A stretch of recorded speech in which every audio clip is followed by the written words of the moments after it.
Coming to you live Sunday. It's around 7 o'clock Sage. The game that we were talking about the entire week leading up to this was this Bill Ravens game. I said it was going to be the best game of the year. Don't know if it necessarily reached those heights. Yeah, maybe not, but the Bills got it done 27-25. We knew that was going to come down to these two quarterbacks, and in all honesty, whoever was the better quarterback, their team was probably going to win the game. It was Josh Allen. It was Josh Allen for me, Sage. I know that he didn't light up the stat sheet, but he did what he had to do. Lamar fucked up a couple times, and I thought that was the difference.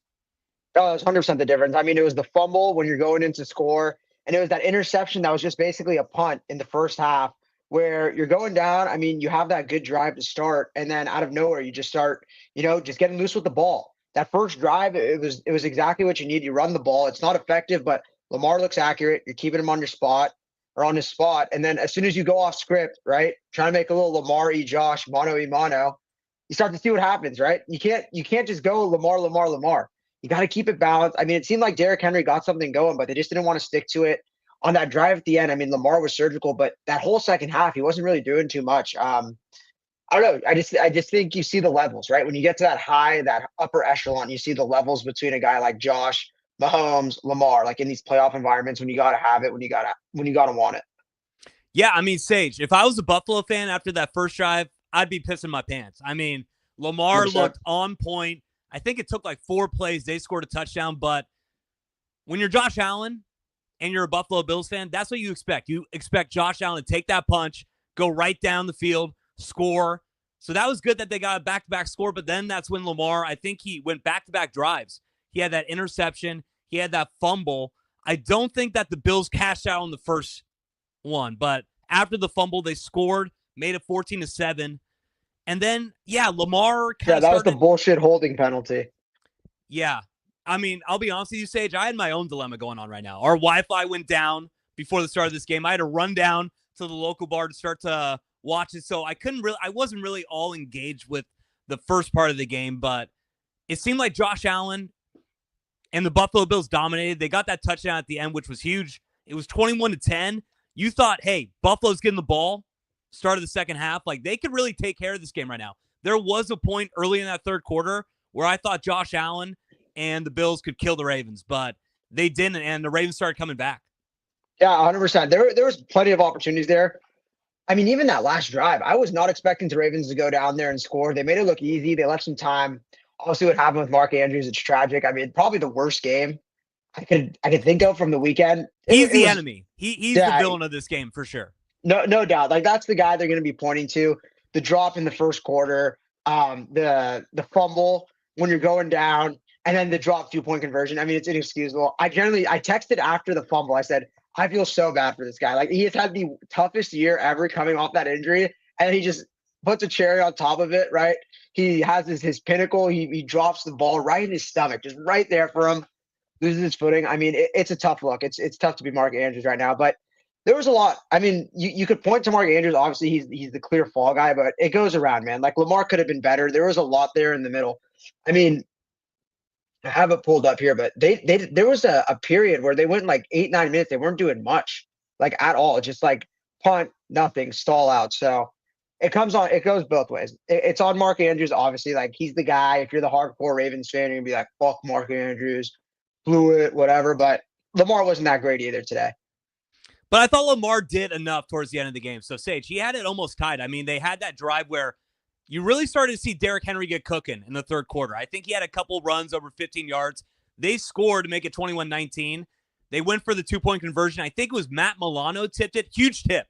I mean, it looked like the guy was streaking wide open, and they tipped it to stop. And I think after that drive, that's when the Bills went down. Honestly, a risky call, Sage. So they opted to go for that 51-yard field goal with Tyler Bass. I don't know how bad the conditions were. It definitely wasn't as bad as the conditions that we saw in that Ravens-Eagles game, but I thought it was pretty close. I thought it was a risky call, but he fucking made it. He laid his nuts on the table, and that was huge. They needed that. Yeah, they 100% needed it, which is funny because they went for that. They didn't go for the fourth down, right? They elected to go up 8, which in hindsight, they don't get that. I mean, the Ravens wouldn't right down the field. They had plenty of time. Maybe it was the right call there. Got to give McDermott credit. But Man, I don't know, like that game, it was just like I was waiting. It was like I was waiting for something big to happen. I was waiting for something big to happen. It just never happened. It kind of just went like script. It was chalk. As soon, right, as that first half ended, it was kind of just like, back and forth, back and forth. Not a lot of lead changes, just Ravens score, Bills score, Ravens score, Bills score, Ravens punt, Bills punt. They were just matching each other, right? I think I what think the Bills went up 21, was it 21-10? It was 21-10 at the end of the half. Yeah. 10.5. Ravens score, Bills punt, Ravens score, and then they just keep, trading back and forth. So I don't know. Maybe my expectations were too high. Maybe I'm just off a high because I felt like the 2 games before it were really good and interesting. And they came down to it, but I was a little disappointed, man. But I think Sunday is going to be even better. I think we got blue balled a bit because when the Ravens were coming down, I think it was 24-19 at that point. That's when Mark Andrews got that fumble. So you saw Lamar. I think he hit a Yeah, guy. Was it Bateman maybe on a 25-yard catch that went across the 50? You're like, oh, shit. The Ravens are coming back. And then right after that, Andrews just fumbles. So, and then the Bills really did have control after that fumble. But Josh Allen rushed down to the 2-yard line. I think they had it, what was it, 3rd and 2? And this third was and two. maybe with like 3 minutes left. Josh Allen gets stood up, which I did not think was going to happen. Sage, when he got to the 2-yard line, I was like, okay, Josh is taking this twice. He's getting it in. Got stood up on the first time. One of the potential craziest moves I've ever seen by him. He got stood up by 3 guys. Looked like he was trying to pitch it to James He Cook. was. If he had the ability to, he would have. James Cook had like 2 guys on him too. Like James Cook, if he got that ball, was going nowhere. Would have been a nightmare play. But what do you think about the call by McDermott right there to go for that field goal, to go up 8 instead of, letting the dice roll? You got 4th and 2. Maybe just give it to Josh Allen, ice the game to go up. I mean, What would it be, about 12, 11? 2 it would have. scores. Yeah, it would have been what they went up 8. It would have been up 12 or 13. So 12. I don't know, man. Coming off a weekend where I felt like there were so many questionable coaching. I mean, this is the upper echelon of the league, and there were so many times we're pointing at Bobby Slowick, we're pointing at D'Amico, right? We're pointing at Nick Sirianni earlier. Last night we're pointing at Dan Campbell, Ben Johnson, where it's like there was so much bad coaching, terrible decisions, terrible clock management, terrible use of timeouts this entire weekend. So I kind of liked it. You know what I mean? Take the conservative route. Your defense, I mean, they're suspect. I said, like, this defense is really bad. If it wasn't for Josh, like, we'd be talking about how bad this defense is. The Put your Bills faith in them. defense? Yeah. But Sage, you got to admit, they did their job. They got 3 turnovers. They turned Lamar over twice. I I get don't that know, man. they allowed a couple drives late, but the Ravens were one of the best offenses in the league. I think they only ended up scoring 25 points. They Yeah. did what they had to do. This was not a great I get game it. by Josh and the Buffalo Bills offense, which if you're a Buffalo Bills fan, you're expecting Josh to light it up like we've been seeing all year. They didn't really do that, and I felt like the defense did enough to win the game, and that's all you can I really ask. No, I do like the Lamar fumble. You send DeMar Hamlin, he forces it. Von Miller picks it up. The interception, man, like there was no pressure. He just fucking sailed it. Like that was just a terrible throw. That's just a throw like you see Yeah. DTR make. That's inexcusable. That doesn't have anything to do with the Bills defense. That was just a dodo play. It looked like on the replay, Bateman ran the wrong route. He went out when he was supposed to just keep going up the field. I said it though. Even if he ran the right route, um, who was it? Rap. He was coming. Like, and it was a Yeah. floater. He would have intercepted it either way. So I just thought it was a terrible throw, Did terrible somebody decision by Lamar. fall? Because No, it he looked didn't like a fall. shitty throw. No, I just think he either ran the wrong route, off script from each other. But that was just bad. Like I don't think that was anything with the Bills defense. But it did feel like, I mean, they stopped Henry. Like I'll give them all the credit in the world. Other than that 117-yard run, it was like what, 3 Only yards a like carry. one drive where he really did work, but if you told me before the game, hey, Derrick Henry has 17 carries for 85 yards, Yeah, no doubt they would have taken that, especially but what you saw yeah. in that matchup earlier in the year where That, he dominated them.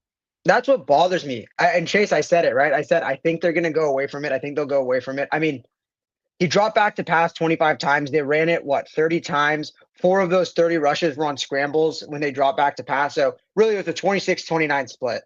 So you wanted to pass the ball more. I get it. You fell behind, but you're a running team. You're a dominant running team. How'd you kick the shit out of this team the first time? You ran the ball, you ran the ball, you ran the ball. And I said it. I said sometimes in these big situations with Lamar, you saw it last year versus the Chiefs, they get a little cutesy with it. They get too cute. You saw it with the Eagles. The Eagles are struggling. And to start that game versus the Rams, what'd they do? You know what? We're just gonna get Saquon the ball. We're gonna do what we do best. If you could stop it, you could stop it. We're gonna dive into what we do best. I mean, that first 2 drives in that Eagles game, they didn't even want to give Saquon the ball. It was like a miracle he was even on the field. You saw it here. They stopped the run. They were stopping Henry early. They decided they're going to go away from it. Get a guy like Justice Hill, put it in Lamar's arms, or put it in Lamar's hands. I just didn't like it, man. I just felt like they came out not confused. They zagged when they shouldn't have. They thought the Bills were going to, come out different game plan after they got the shit kicked out of them. Look what the Eagles did. They went right back to it. They kicked the shit out of the Rams using Saquon. They went right back to it. I thought the Ravens had an opportunity. They could have gone right back to it. In all honesty, Sage, I don't get where you're coming from because at the end of it, they got the touchdown. And they did. They put themselves in a spot on the road against a Buffalo Bills team. Let's be honest, Sage, that's a hard place to go and win a playoff game. Josh Allen in Buffalo, that's hard. That's a hard place to go. You get yourself down one score. You have the drive to go and tie it, maybe send in an OT. And they got the touchdown. In all honesty, Lamar got the pass to Mark Andrews. Mark Andrews just fucked it up. It was and low. Three turnovers. I think the 3 turnovers really kind of change how we look at this Ravens offense. Because what if Mark Andrews doesn't fumble there? They go down and score. You probably see the Ravens win this game, but that just shows you. It really comes down to a couple plays. You said that it wasn't really a great game because we didn't have these big, awesome plays. It really all happened in the first half. It was really just an example of what happens when you fuck up a couple times early in the game. It comes back to bite you in the ass later, and that's what it was. It was too little, too late for the Ravens. So I don't know. I don't know if I would give the offensive coordinator or Harbaugh any shit for the game plan because I thought down the stretch it kind of worked. It just didn't feel like a playoff game for them. Like they just felt like they rolled out and played a game in January. There was no desperation. Like there was nothing outside the box. I feel like it just felt like they just woke up and just played another game. They didn't feel inspired. I mean, it was chippy. Don't get me wrong, but I just can't support what I saw. I don't know how to explain it, but I was just like, it was kind of limp dick. There was no excitement really. And I don't know, man, like 16 carries for Derrick Henry when he's been your guy all year. He's probably been the best player on your offense. You could say what you want about Lamar, but he was kind of the engine. Lamar arguably had the best year of all time. If you're an analytics guy, come on, bro. No, okay. Come on, bro. I'll say this. We're not sabermetric guys here. This isn't a sabermetrics podcast. But a lot of people would argue that Lamar had one of the best years of all time. So I get that Derrick Henry's a stud, but Lamar, he was your MVP the entire year. Don't you feel like you should put the ball in his hands in situations like this when you're going up against Josh Allen? That's what I was saying, though. It's like the first time they played, they beat him doing the exact opposite. Like, why not just go with that? Why not stick with what works? Why not keep it in your running back's hands when he dominated the game the first time? That's just kind of what I didn't understand. I felt it, though. I felt it. They want Lamar. And I don't think Lamar played bad. I mean, 2 turnovers. One was really bad. They were costly. They were costly. Yeah, they were costly. I mean, and the guy made a great play, but you got to hold on to the ball. It's not like he was tucking it in. He was being loose with it. He was trying to spin out of it, and he got strip sacked, and they took it back like, 30, 40 yards, and that set up the Bills. So I get it. You played good enough to win. You had the 2-point there, but the only reason you were in that deficit in the first place is because of your own mistakes. I don't care what you did to try and make up for it if you didn't make up for it. They were in that situation because of how you played to start the game. So I can't just let you off the hook and say that you played a good game. Like I thought it was a C. Like you said, the best season by the analytics and all that. Did that look like a quarterback who played anywhere near that this season? He was the 3rd or 4th best quarterback I saw this weekend. Did you argue with that? What I'll say is that with Lamar, you definitely saw a couple of mistakes that you didn't see throughout the regular season, but you also see some play in the whole season. I think he had 4 interceptions, 2 fumbles the entire season. Yeah, he had 6 turnovers the entire year. He had 2 today, but you get a couple of those mistakes, right? But there's also so many plays where it seems like the Buffalo D has him right where he wants him, and then he scrambles out, gets big first downs. I mean, hit a couple nice balls. I think he hit a nice ball to Bateman towards the end of the first half. On that play where Andrews fumbled, Andrews should have went for 40 yards there if he got past Terrell Bernard. He got it picked out, so I don't know. I don't see it at the end. I don't see it the same way you do. I thought that Lamar played a relatively solid game. If he maybe would have went 3 and out or threw a pick at the end when they were trying to go down and score at the end there, maybe I'd agree with you. But usually the narrative with Lamar is that he can't get it done in the playoffs, and he looks way worse than he does in the regular season. I don't know if he looked way worse, Sage. I think that Mark Andrews kind of fucked it up. It seems like you're blaming more of the play calling and maybe even Lamar. I think the big story coming out of this game is that Mark Andrews fucked up the last 10 minutes of that game completely. I mean, you're driving down to take the lead. you're running through that Bills defense. I mean, Lamar was just humming, had that big play, and then the other pass to Andrews, fumble. They go down. I think, do they punt or do they score there? Which one? On the fumble? After the Andrews fumble. So after the Bills got a touchdown. 4-play touchdown drive. Right off the bat. Right off the fumble. Yeah, I think you might be right. Yeah. But the worst, I think that was the Josh Allen 1-yard run. I think the worst one is the 2-point conversion. Sage, that was right in his breadbasket. I mean, I don't know if you're a big NFL films guy. Do you ever remember the soundbite with the old Steelers, like the iron or the steel curtain Steelers in the 70s and the Dallas Cowboys back in the day? This guy drops a 4th down pass. I forgot his name in the end zone to end the game. And I think it was Howard Cosell says he's got to be the sickest man in all of America right now after dropping that pass. You felt that way with Mark Andrews. They almost got the onside kick. They almost got the onside kick there. Like it was like a rock hard ground. It bounced up a little bit. I forgot who caught it. I think it was Rasul Douglas that caught what, the fumble? The onside kick at the end of it. Yeah, Rasul Douglas. Yeah, Rasul Douglas. I mean, it was close, but it really came down to that drop by Andrews. And I think if you're a Ravens fan, you're going to remember this game as the Mark Andrews game. I think it was that bad by him at the end. Like guys were running open though. And like, even on that first drive, it's going to go under the radar. It's going to get brushed under the rug, but he had Derrick Henry, that play where he went out on the wheel and Derrick Henry, quote unquote, dropped it where it was at his ankles. I mean, he underthrew it. He had Derrick Henry open. Doesn't matter. They go down, score, beautiful touchdown. That was a bad drop. That was a bad drop. Dude, come on. That was a bad pass. That was behind him. Like he's running up the sideline. Is that a 50-50 one? Or when it hits you above your knee, I feel like you should just fucking catch it. But Derrick Henry's not known to have the best of hands. Like if that's like Ty Johnson, CMC, then I'm like, okay, I get it. But when it's a guy like Derrick Henry, who you're not like typically running out there, I'm gonna give him the benefit of the doubt. Like he's definitely not first team all hands. That's for sure. Exactly. It's like running like a trick play to like Dan Skipper. Like when you run it to an O lineman, they drop it. It's like, what? You got to put it right there with these guys that aren't like traditional skill guys. So I don't know, man. It's funny. It just seems like it's the same shit every year in the AFC. Lamar somehow has like this devastating playoff loss. People are going to make excuses for it for a little bit, and then he's going to kick ass in the regular season. We're going to forget like it ever happened. He'll probably win a 4th MVP next year. I mean, where do the Ravens go, Sage? Because this felt like, I wouldn't say that this felt like the year. I mean, I feel like last year felt like the year where they were the 1 seed. They dominated. They hosted the Chiefs, a weak Chiefs team who ended up winning the Super Bowl. Chase, at question. Home. Yeah. Do they win this game with Zay Flowers? Because I think that's what they're going to talk themselves into. Give it to them. I wouldn't give them the win with just Zay Flowers. No. I think that's what they're going to talk themselves into is that the defense was hurt. They couldn't get it right all year, and their best receiver went down at the worst time. That they're going to be able to run it back and they'll be fine. That if they just get healthy, improve the defense a little bit in the secondary and bring back that same offense, they'll be fine. But it's going to be the same shit, man. Like they'll be right there at the end and they're not going to get over the hump. That's how I look at it. Like, no, what's it just the drastic move they can make? It feels like the Ravens just won't ever get it done. And I don't know what they need to add. I mean, you added Derrick Henry this year. Coaching change. I don't think it's a coach stage. I just think this is just what so many teams across all sports have gone through. In the NBA, this is what happened in the 90s with guys playing Michael Jordan. This is what you're seeing in the AFC right now. You have probably 2 of the best quarterbacks to ever play, Josh Allen, Patrick Mahomes. And Lamar's great. He may win his 3rd MVP this year. He's not better than those guys. He's not better than those guys. Those 2 are all-time greats. I think Lamar's going to be seen as an all-time great too, but Josh Allen and Patrick Mahomes, I think they're going to end up being top 5 guys that we've ever seen play the sport. So Josh's got to get it done. I don't see a route.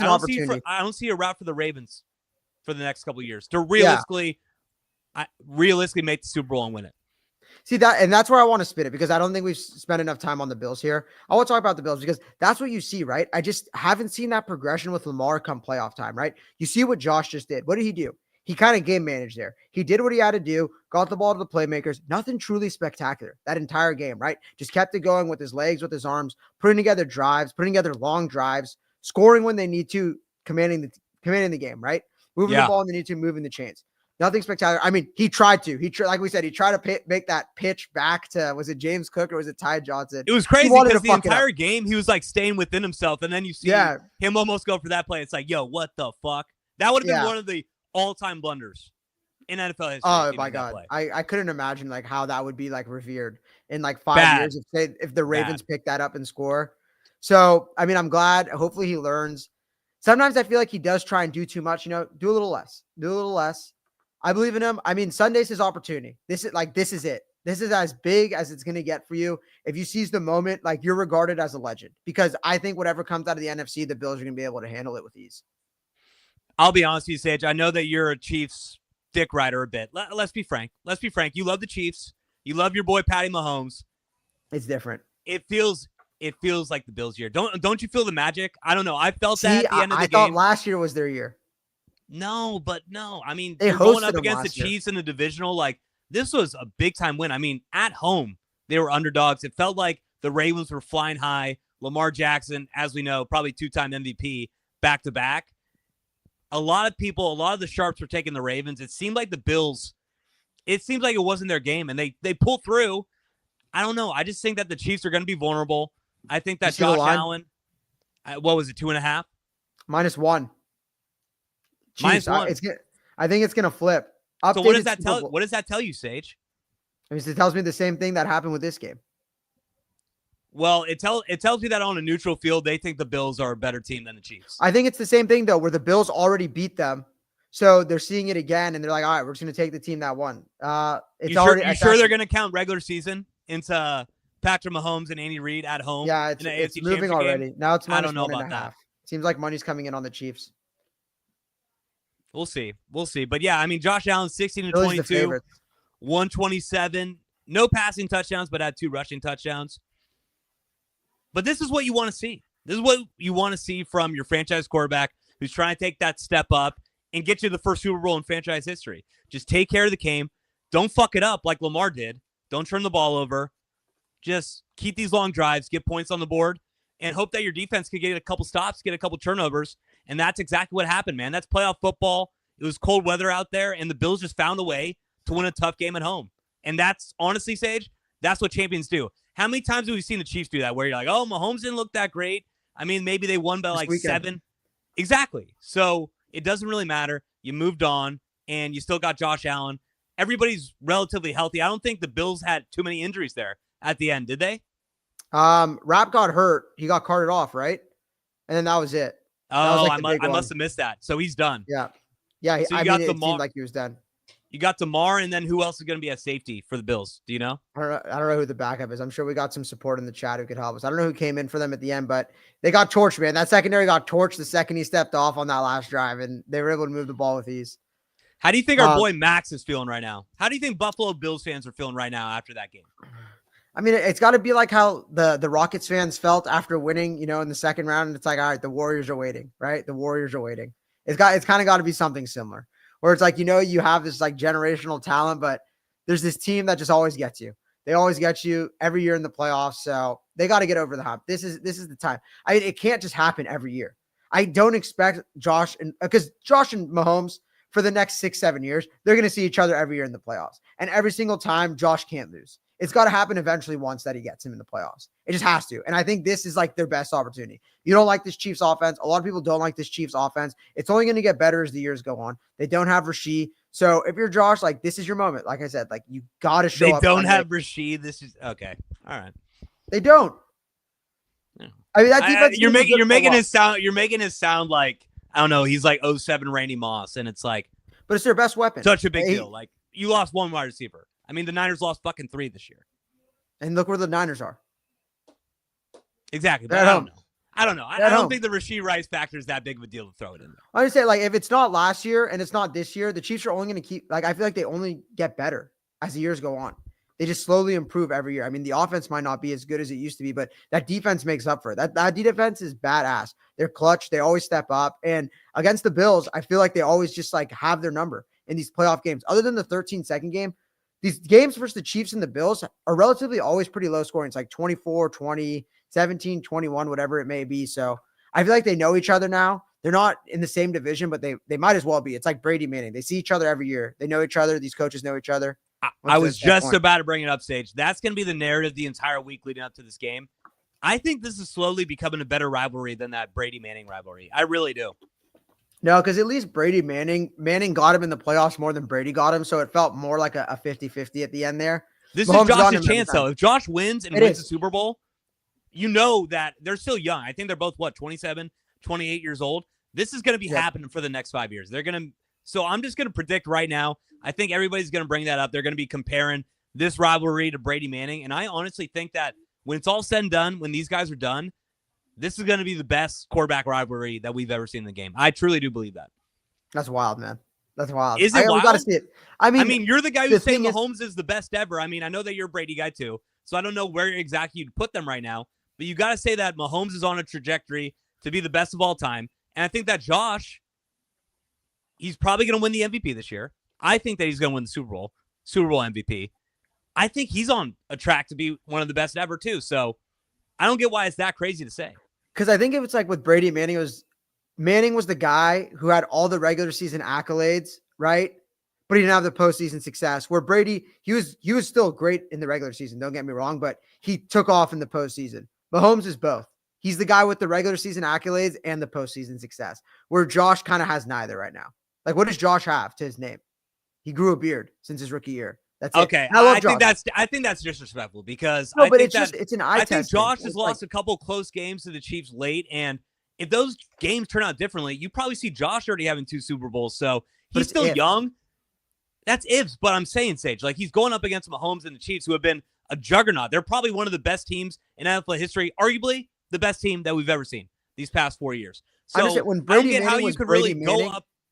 Go ahead. When Brady Manning was Brady Manning, Manning had already had 3 MVPs and Brady had already had 3 rings. So it was like, you're just testing out their wills, right? Like, here's the guy with all the postseason success. Here's the guy with all the regular season success. With Mahomes, it's like, he has 3 Super Bowls. He has 2 MVPs. He's made all pro every year he's been in the league except for this year. Or every year he's been a starter except for this year. So what is Josh? He's made it twice only? He's made all pro only twice, I think. I'm not going based on all pros, so I don't know your argument here. No, but I'm just saying, it's different in the regards that it's like, I just think with Brady Manning, it was a legitimate argument. And I think to this day, people would there's people out there who think Manning was the better quarterback. You don't think people feel that way with Mahomes and Josh Allen?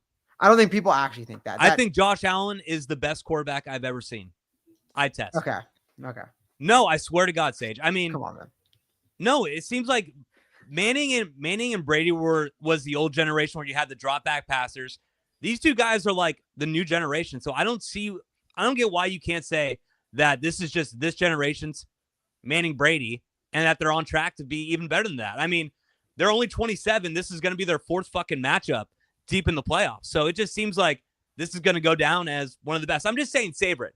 NFL fans, savor these matchups because you're going to look back and you're going to realize that this is the best that the NFL's ever had. That's all I'm saying, Sage. Okay, I get where you're coming from, but it's just when you said it, I think it's going to be better. That's where I was like a little horns up there. I got to protect the past, bro. The past was the golden ages. And I think the NFL is different than the NBA. I think the NFL peaked 10 years ago. I think the NBA is going backwards a bit. Oh, wait. Yeah. I think the NFL is going backwards a bit. I think the NBA goes forward. I don't know about that. I feel like just across I think the NFL all sports, early 2010s. there's way more talent.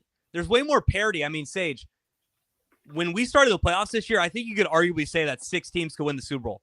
I don't know if it was ever like that 10 years ago in the NFL. The Patriots are kind of running things. I know that the Chiefs are making a lot of AFC Championship games, Super Bowls, but I still don't think that they were as dominant as those Patriots teams were in the past. I really don't. It's tough. I mean, if they three-peat, they have the best, 3-year run ever. So you can say that. And they've really never really been tested yet. I mean, the only guy who's gone to him is Brady. That's like kind of the argument too. I just think the quarterback play has gone down severely. Like, I don't know.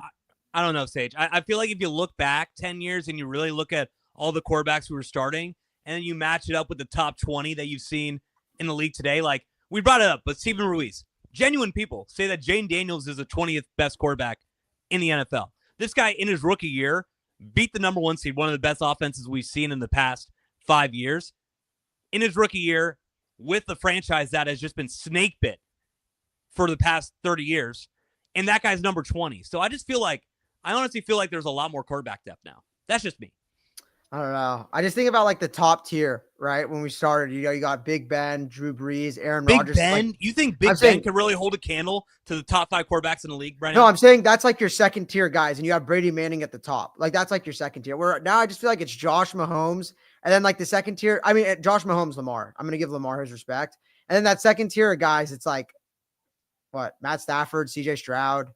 I don't know. Maybe they I just mean, haven't been Justin Herbert seems like he's a really good young quarterback coming up. I mean, would you honestly take a Philip Rivers over C.J. Stroud? Or not? I'm saying Philip Rivers over Justin Herbert. Yeah, I think I would, to be honest. Like I don't know Herbert's got to about do that. Herbert's got to do something in the playoffs now. Like I mean, Joe Burrow. Playoff, I mean, we keep on forgetting Joe Burrow. Burrow too. I do forget about Joe Burrow. Whatever it is, I mean, he doesn't make the playoffs. That's He's like in the weird thing about bro. him. He's in Cincinnati. He's not in a big market. They didn't make bro. the playoffs past couple of years. But all right, I think Andy Dalton made the playoffs with them. Yeah. I think we're losing the point a little bit here. But we move on. I mean, is there anything else that we could bring up with this game? Like you said, I mean, it wasn't the game that we were all expecting in regards to just being the best game of the playoffs. I hope that there's a better game coming later in the playoffs than that game, but I wanted Josh to win. They won. I feel happy for Buffalo, and let's be honest, Sage, everybody outside of Baltimore, I think they wanted to see Josh Allen, Mahomes in Arrowhead to go to the Super Bowl. So I think most of America's happy too. I can't wait for Sunday. Sunday's going to be great, man. I hope it's everything. I mean, I have money on the Chiefs. I've been rooting for the Chiefs this entire playoffs. I'm a Josh guy at heart. I kind of want the Bills to win. You can't say that you're a Josh guy at heart after just all that slobbering that you did with the Chiefs and saying that you bet on the Chiefs. You can't do that. You can't straddle both sides, Sage. I'm not going to straddle both sides here. Trying to be a switch hitter here, bro. I want Josh to have success. It's like all I'm saying is I can't crown him before he does it. I don't skip steps. I don't say if, like, oh, he had some bad playoff losses. If he doesn't see Mahomes, he has 2. Like, I don't skip steps here. I'm waiting for him to do it. Once he does it, I'll crown him. I'll crown his ass. See, I don't get that because I'm very comfortable with saying that Josh Allen is probably the most talented quarterback I've ever seen. And when it's all said and done, his career's over. I think he's going to be top 3 of all time. That's just me. Okay. That's just me. Who's third for you? Or Montana? Manning? Who are we comparing him to here? I mean, it depends on Super Bowls, right? I mean, but like when I'm just talking about like pure quarterback that you want to draft on your team, Josh Allen could do it all. And even in the times where he's lost to the Chiefs, I don't think it was ever on Josh. You got to win something. Josh always balled out. Sometimes it just comes down to the team that you're on, the coach that you're given, right? I mean, Joe Montana had Bill Walsh.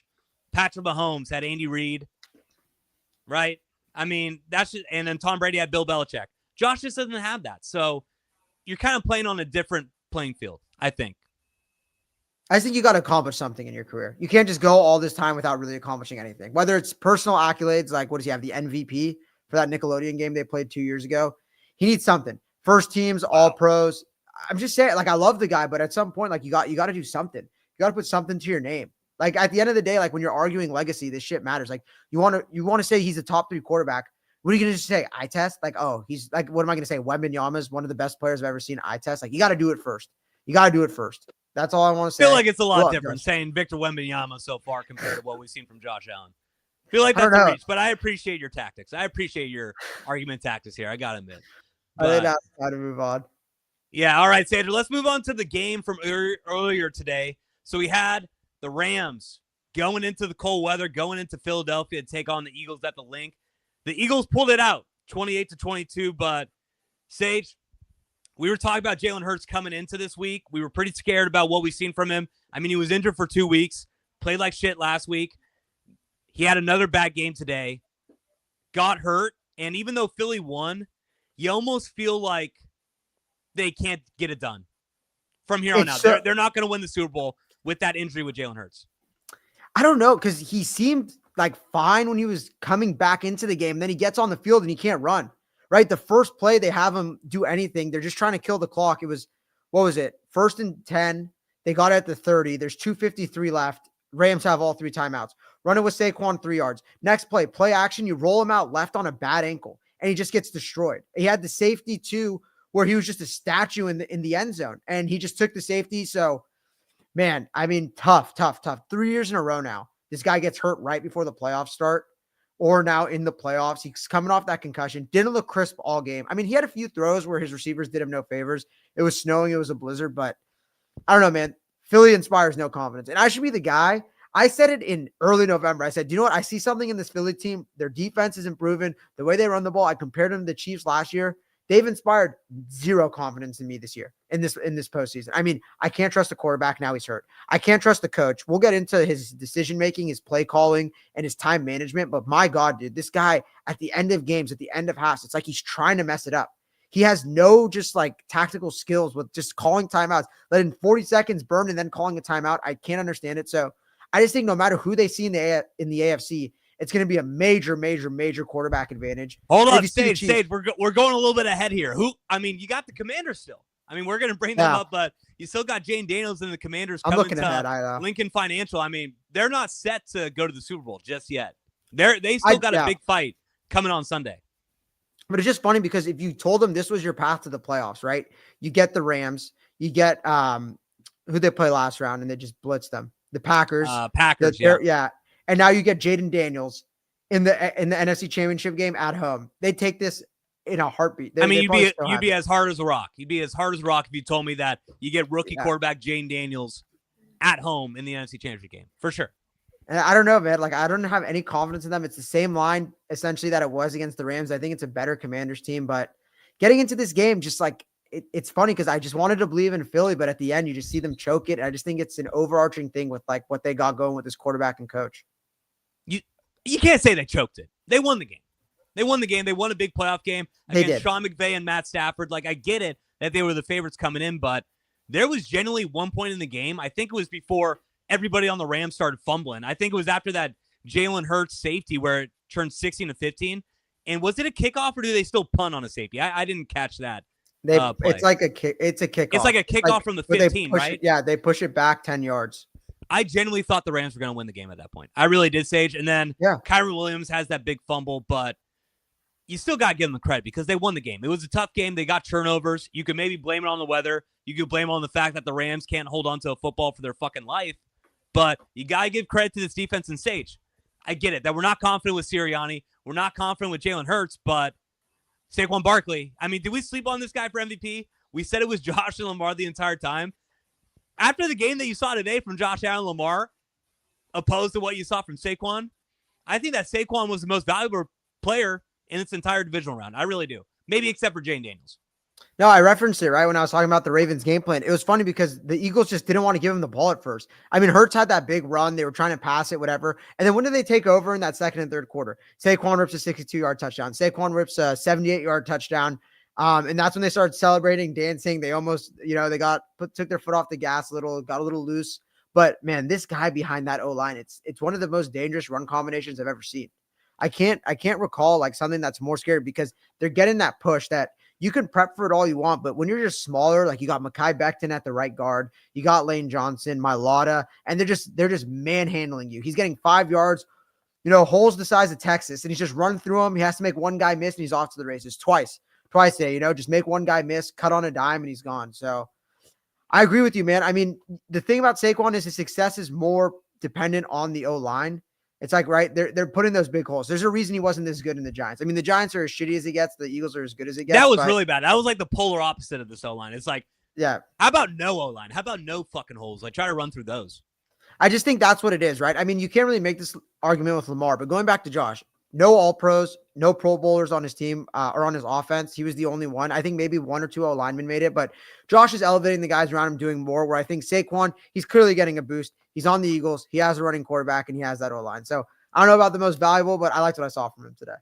It's funny because, I mean, how can you really make the players around you better as a running back? Like, yeah, exactly. No one's ever going to be like, oh, yeah, like he's making that right guard's job like way easier, but permission to be a hater for a quick second. CMC made Brock Purdy better, but go ahead. Permission to be a hater for a quick second on Saquon. Go for it. Yeah, you have my permission. If, I don't know, maybe in some of these games, if a fucking safety can make a tackle when Saquon gets 10 yards down the field, we wouldn't have all these 70-yard carries that he goes on. It seems like every fucking game. I mean, if you take away those big runs, he really had like 24 carries for like 60 yards. So I feel like the Rams did a pretty solid job of stopping him most of the game. But with Saquon, what you've seen all year is that you got to stop these 75-yard explosive touchdown runs, and nobody seems to do it. So even though I'm kind of hating on it, I got to go back and say that you almost have to expect it at this point right now if you're playing the Eagles. All right, Chase, turn the red note camera on real quick. I have a question. Okay, for you. yeah, red note. Yeah, let me hear it. Okay, Saquon or Jahmyr Gibbs? I got Jahmyr Gibbs. I was saying this. I get that Saquon almost broke the rushing record this year, but Jahmyr Gibbs out of the backfield, man, he's different. He's like literally a fucking wide receiver. Like Saquon's the workhorse. We always brought that up with C-Mac, how literally like the routes that he runs, his hands, he looks like a wide receiver as a running back. I think Jahmyr Gibbs is even better. Tighter routes, way faster, way more explosive. Saquon's going to be the big name. I think that people are still sleeping on Jahmyr Gibbs a little bit, but I would take Gibbs personally. I don't know about you. I do too. I mean, he flipped that game over yesterday, but I was just curious. I'm just because I think seeing those two running backs compared to everything else, like even seeing Derrick Henry, everyone else looks slow. I mean, the Bills got a good thing going with the three guys they use between Cook. You know, you see Kyron Williams can't help himself. He puts the ball on the turf every game. I mean, he had a huge one against the Vikings, that almost flipped the game. And then he had one today that basically lost them the game. They're driving, he fumbles, they go down and score. I think they got down at the 5, was it? Or was that maybe the Stafford fumble? But puts the ball on the ground too much. And then you just see these two guys carrying their offenses, you know? And it's funny because when I watch him, I'm like, damn, Saquon's the best back in the league. And then watching Gibbs yesterday, I'm like, dude, this guy is quick on turf. Saquon was in snow and shittier conditions. I mean, put Saquon in a dome behind that O-line in that offense. It might be different, but I think I got Gibbs too. I was just curious where you fell on that one. So I got Gibbs, but you brought up earlier, Sage, how after that Saquon touchdown, I think they were doing snow angels in the end zone when they were up. I think it was when Saquon scored, they made it 28-15. Sage, we both had him. Eagles 6.5. As Jake Eagles Elliott 6.5 bettors, what the fuck, Jake Elliott? I mean, you miss the extra point at the start of the game. So immediately you're like, okay, that's sus for us. And we got to cover 6.5. The fact that they're only up 6 now. Then he boots, great kicks. I think he got like 3 or 4 field goals. Before the fucking field goal, they had like 5 guys just trying to get the snow out of there. So he had a place to set and kick it. He boots it in. And then on these fucking extra points, especially at the end after that Saquon touchdown, he misses again. So they only go up 13. But Sage, the Rams all of a sudden, for one point in the game, I think it was 2-3 drives in a row, they either fumbled the ball right out of their hands or they couldn't do shit and they had 3 and outs. And then they just started moving. Matt Stafford was zipping it through. Yeah, the no huddle. I never get that. How teams could look so desolate, can't move the ball an inch. And then when they're down 13 with 2 minutes left, they look like they could get 15 yards whenever they want to. But they went down, they scored. Yeah, go ahead. This is all within 5 minutes and 40 seconds. Punt, fumble, punt, all within 5 minutes. That just stretcher. It's they ain't scored. They ain't moving the ball. They ain't scoring. And then what did we see? They went right down. They scored that touchdown to make it 28-22. I think. And then did they try that onside kick? They did, right? No, they kicked it off. That was when Hurts. That's right. That's when Hurts the rollout left where he got sacked for an 8-yard loss, and then they just ran it again. And then they got it with 2:30 left and a timeout. Yeah, and it seemed like at the start of that drive that they weren't going to be able to move it down, but then Stafford hit that 37-yard catch to Puka Nacua. What a fucking player that guy is. Dude, what a dime. Where does he rank across the entire league? Because this guy seems to come up in the biggest moments. He came up big last week. I thought he came up big this week. For a wide receiver, this was going to be the toughest day, toughest environment to try to have a good game. And he still put up a solid stat sheet. Let me see right here. 6 for 97.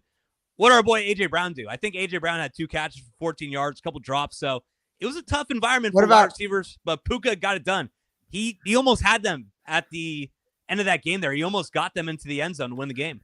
Chase, what are your thoughts on A.J. Brown on the sideline with the book? But this time he had annotations. Did you see he had highlights and he circled words that he was doing? It was like LeBron when he got caught lying about the Godfather movie with the book and he couldn't give a quote. And then he came back the next week with the Malcolm X book. No, this is just what I do. And then you haven't seen it since. I guarantee you next season, we won't see A.J. Brown reading on the sideline once. We won't see it in the Super Bowl. We won't see it in the NFC Championship game. It was just a prove it. Oh, I always do this. Has anybody had a better week than the author who wrote that book? Just those Number book one sales seller. had to go through the roof. Number one seller on Amazon. Did you see, so when they were bringing out the American flag for the national anthem, a couple guys had the fucking book. It's okay. I will say this. Philly fans, we know that if you're down 10 points at halftime, they'll boo the shit out of you. The way that they've been defending A.J. Brown and Jalen Hurts, Sage, we posted a couple TikToks about after Jalen Hurts and AJ Brown got in that beef. Follow us on TikTok. And Brandon Graham went on and literally said like they're not friends anymore. They don't like each other. And Philly fans were coming at us. They're like, you guys are overreacting. The entire media is overreacting. It's like, yo, like your defensive lineman literally said they're beefing and that they used to be cool. Now they're not cool anymore.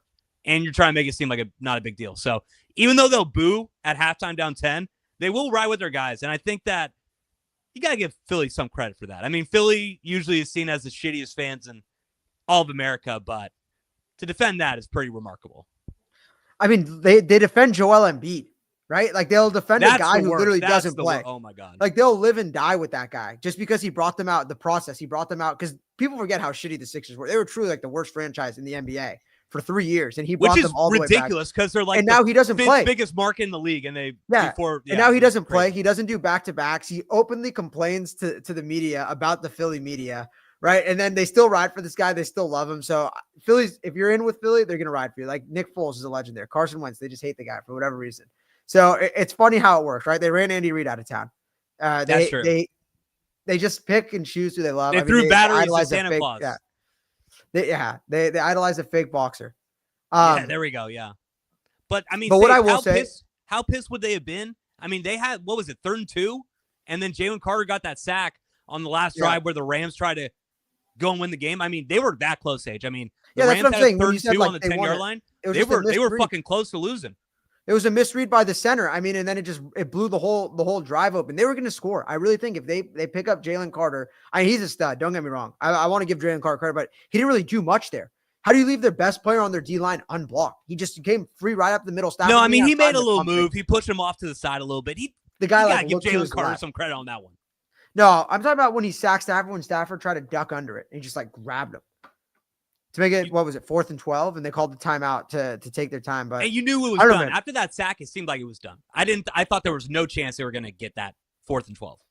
Philly just, I don't know, man. Like we got into it with AJ Brown, Jake Elliott, the coach, the quarterback. There's just so much. They have so much good going on with them, but there's so much that inspires no confidence in me that I don't know if I could trust them anymore. I really don't. There's too much toxicity, but I feel like a city like that, they thrive in toxicity. So maybe that's exactly what they need. Like maybe they can't be a team like the Spurs or a team like the Patriots just button up. Like it's just not Philly. They embrace the city. So maybe what's happening is actually good for them.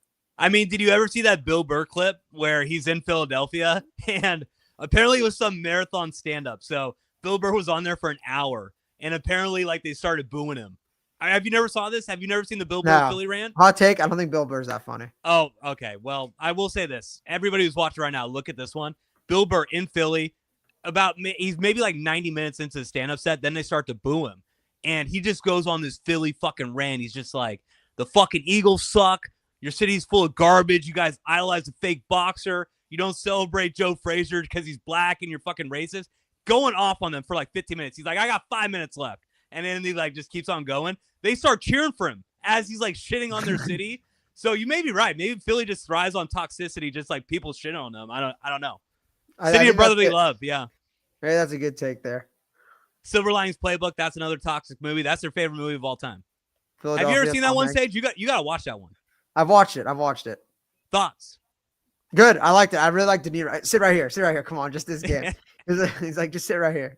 I thought it was so funny how like he was like, I don't know, was he a bookie or whatever it was? He ran a book or he was making bets and the guys would come over to watch the games at his house. I'm like, dude, I cannot like imagine placing a bet like your biggest bet ever and you're going to your bookie's house. 100%. He was like, yeah, I bet all my life savings like with my best friend. He's gonna watch the fucking game with us. And then he's just like, I told you shouldn't do it. Like, I would fight him. I would be like, you're like, not taking any of my fucking money. I know. No, I thought that was the biggest like plot hole of the whole entire story. Any degenerate gambler knows that that's not how it goes. Go watch The Sopranos. Like when they're betting the horses, like that's how it goes. It's not what it was in Silver Linings Playbook. That's how you know like a playwright / like screenwriter wrote that story instead of a guy who actually watches and bets on football. You know what I mean? Yeah, that's one where it's like with those mob movies, they have like an actual mob boss on camera. Just get any guy who's called the 1-800-GAMBLER line and just have him just behind set and just have him like, direct how to react in that situation and how you wouldn't go to your bookie's house to watch your biggest bet of the year fumble. Sage, what does the Don never do, baby? What does the Don never do? Don never wears shorts. Come on now.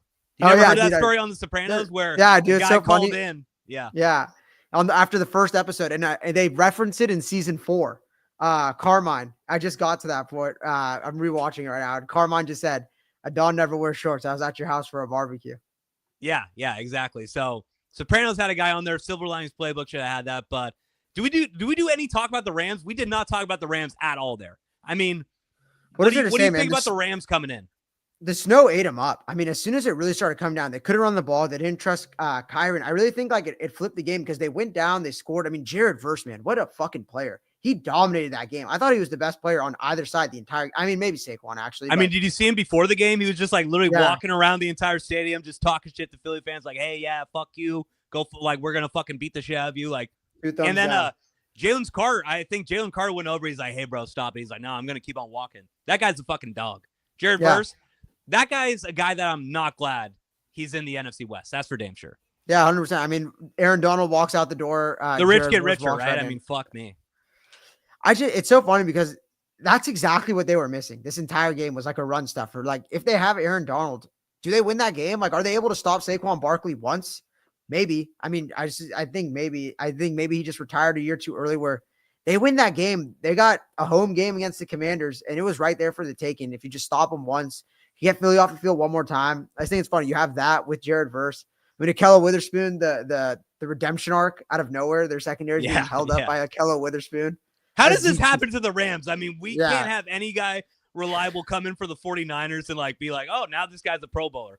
Fucking Akello Witherspoon, a guy that we got rid of, fucking sent him to the curb. Fucking don't let the door hit you on the ass on your way out. And now he's a Pro Bowler on the Rams. Like, how does that shit happen? In 3 years, we're gonna hear about Ambry Thomas making an All-Pro team on the Rams. Just wait for it. Ambry Thomas is gonna be the guy on, like, the Isaiah. Seahawks. We get like Isaiah Oliver.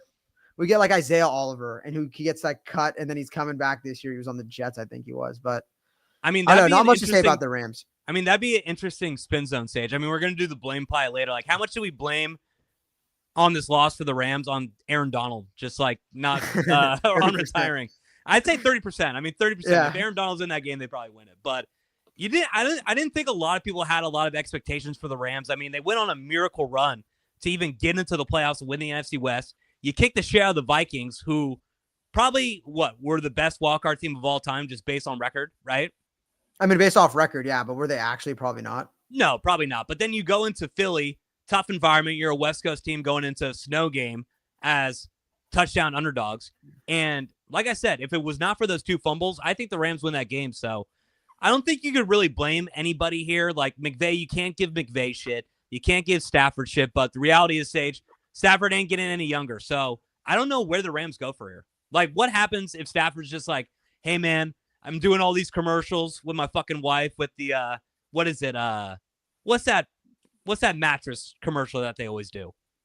Mancini? Or no? I think it's Mancini. Yeah. Is it Sleep Number? Yeah, I'm doing all these Sleep Number commercials. Like, I'm making enough dough. I'm getting my ass kicked every week. We don't have any O-line to block for me. I'll just hang it up. Like, what do the Rams do? I feel like McVay might dip. Like, you gotta run it back. You may see the destruction of the Rams this offseason. That's all I'm going to say. Watch it. That's what it was supposed to be this offseason, though, and they kind of bounced back and were better than they were last season. So I think they had a young defense that got better. They got Fisk. They got Jared Verse. I think they had a young secondary that improved over the year. I don't know. I don't know what the next step is because I think Stafford's close to retirement, but you still got Puka. I mean, Cooper Kupp's a shell of himself. That guy's a skeleton out there. You need to get a second receiver. It can't just be Higbee and Puka Nacua dependent. But if I'm the Rams, like, you got to just run it back, or you sell off Stafford and you start to rebuild. There's no sell off Stafford. Like, what could you do? Trade Matt Stafford. Hey, thanks for getting us the Super Bowl when we traded literally everything to go in. Thanks for being the reason that we made the playoffs the past 2 years. Enjoy Las Vegas. I mean, come on, Sage. They can't trade Matt Stafford 36. What are you gonna do? What are you gonna do? I feel like the Steelers would love him. I feel like if you get like a second or third round, you're not doing anything with him. Might as well just get rid of him. I don't know. It seems like Kelly Stafford's like LA from here on out. Like, I can't see that chick going to Pittsburgh. Trade him to the Clippers. Raising the kids there. Trade him to the Clippers? Yeah. Would Steve Ballmer take him? He'd be pretty. I mean, I bet you Matthew Stafford has a good 3-point shot. I mean, I don't know. This guy seems like an all-around athlete. I bet if you leave him in the corner, he can knock down some threes. All right, should we get into the next one? So what do you want to go with? Do you want to go Chiefs, Texans here? Or do you want to start off with Commanders, Lions? Let's go Commanders, Lions. Let's keep the reverse chronological. Okay, so Sage, I don't know about you. So the Commanders, we all know, if you're watching right now, if you're an NFL fan, Commanders knocked off the Lions in Detroit, Sage, 45-31. Sage, that first half, they put up 52 points. I genuinely thought it was going to be an all-time game at halftime. I'm like, the Commanders won't get stopped. This Lions offense is one of the best I've ever seen. And really what it came down to is that Jared Goff kind of fucked it up, and the Lions defense couldn't get a stop. And the Commanders just pulled it out, man. That's all. Yeah, it was a lot different, right? In that first half, you have 7 drives. You score on, 5 of them? And in the second half, you only have 4 drives. You go touchdown, pick, field goal, pick. So the game really slowed down. I mean, that's just what Jaden does. He gets the ball. He goes on these methodical, long drives. He controls the game. What did they say about Kalen Clark? Not just another rookie. Like, seriously, not just another rookie. I think cemented himself the greatest rookie season like we've seen. I had some things here that I saw. So first top 3 pick ever to make a conference championship game as a quarterback. It's never happened. I mean, because anytime you get drafted in the top 3, you're going in the shittiest situation ever, and it just flips. First rookie to win back-to-back road games when his defense gives up over 20 points. I mean, this is pretty impressive shit. Just saying, like, this guy's legit, and his team around him probably sucks dick. And he's elevating them. He's doing all he can. He's making De'Ami Brown a guy. He's making Terry McLaurin a guy. And it's kind of what we saw, man. Like that Week 18 game for the Lions, it was kind of a fluke. Like that defense was just garbage all year. As soon as they got injured around Thanksgiving, that November turnaround where they were playing all those Thursday games, and they kept getting hurt. It really screwed them up, man, because that defense could not get a stop. The life in the building was just sucked out. You come out, you have the best intro. You have LiAngelo Ball, Ben in the corner. I think that's what lost them the game. Right, no, bro, the crowd was jumping. You have fucking Eminem in the stands, and you decide to have LiAngelo Ball go out there, perform, do that. You got to go with what's hot. Nelly, fucking, what a joke. I mean, if you're whoever decided to get LiAngelo Ball out there, you probably paid LiAngelo Ball tens of thousands, maybe even $100,000 to do that. Fire him. Fire him right now. There's no way he could be worth the money that you're paying that guy in salary for that decision right there. How can you do that? No. Biggest night in Detroit history, you got LiAngelo Ball fucking sending the Lions out onto the field. What a joke. I knew I'd bring that up just to get you going, but you have LiAngelo Ball, gets the crowd going, and then you come out flat. I mean, that first drive, you go 3-and-out against that Commanders defense, and you just never look back. I mean, you had a chance. What was it, Chase? It was 7-3. You're in the red zone, you fumble, and the game just flips from there, and they never look back. Commanders score, they score. Pick 6, and I don't know, the Lions picked the worst time to have their worst game of the year. It was bad. It was a sad ending. Sage, I thought so. We were both. I mean, you said that you were considering Commanders a little bit earlier in the week, but I was 10 toes down on the Lions. I thought they were going to kick all year. I thought they were going to kick the shit out of the Commanders. I will say, when that offense went 3-and-out right away on the Washington defense, and then Amik Robertson breaks his arm. Sage, one of the worst arm breaks I've ever seen in my life. Did you see that one? Yeah, that was disgusting. So you lose caught in between the defenders. Yeah. Oh, disgusting. But he's done. So you lose Carlton Davis a couple weeks ago. You lose Amik Robertson. Now Terrion Arnold, who's maybe the worst.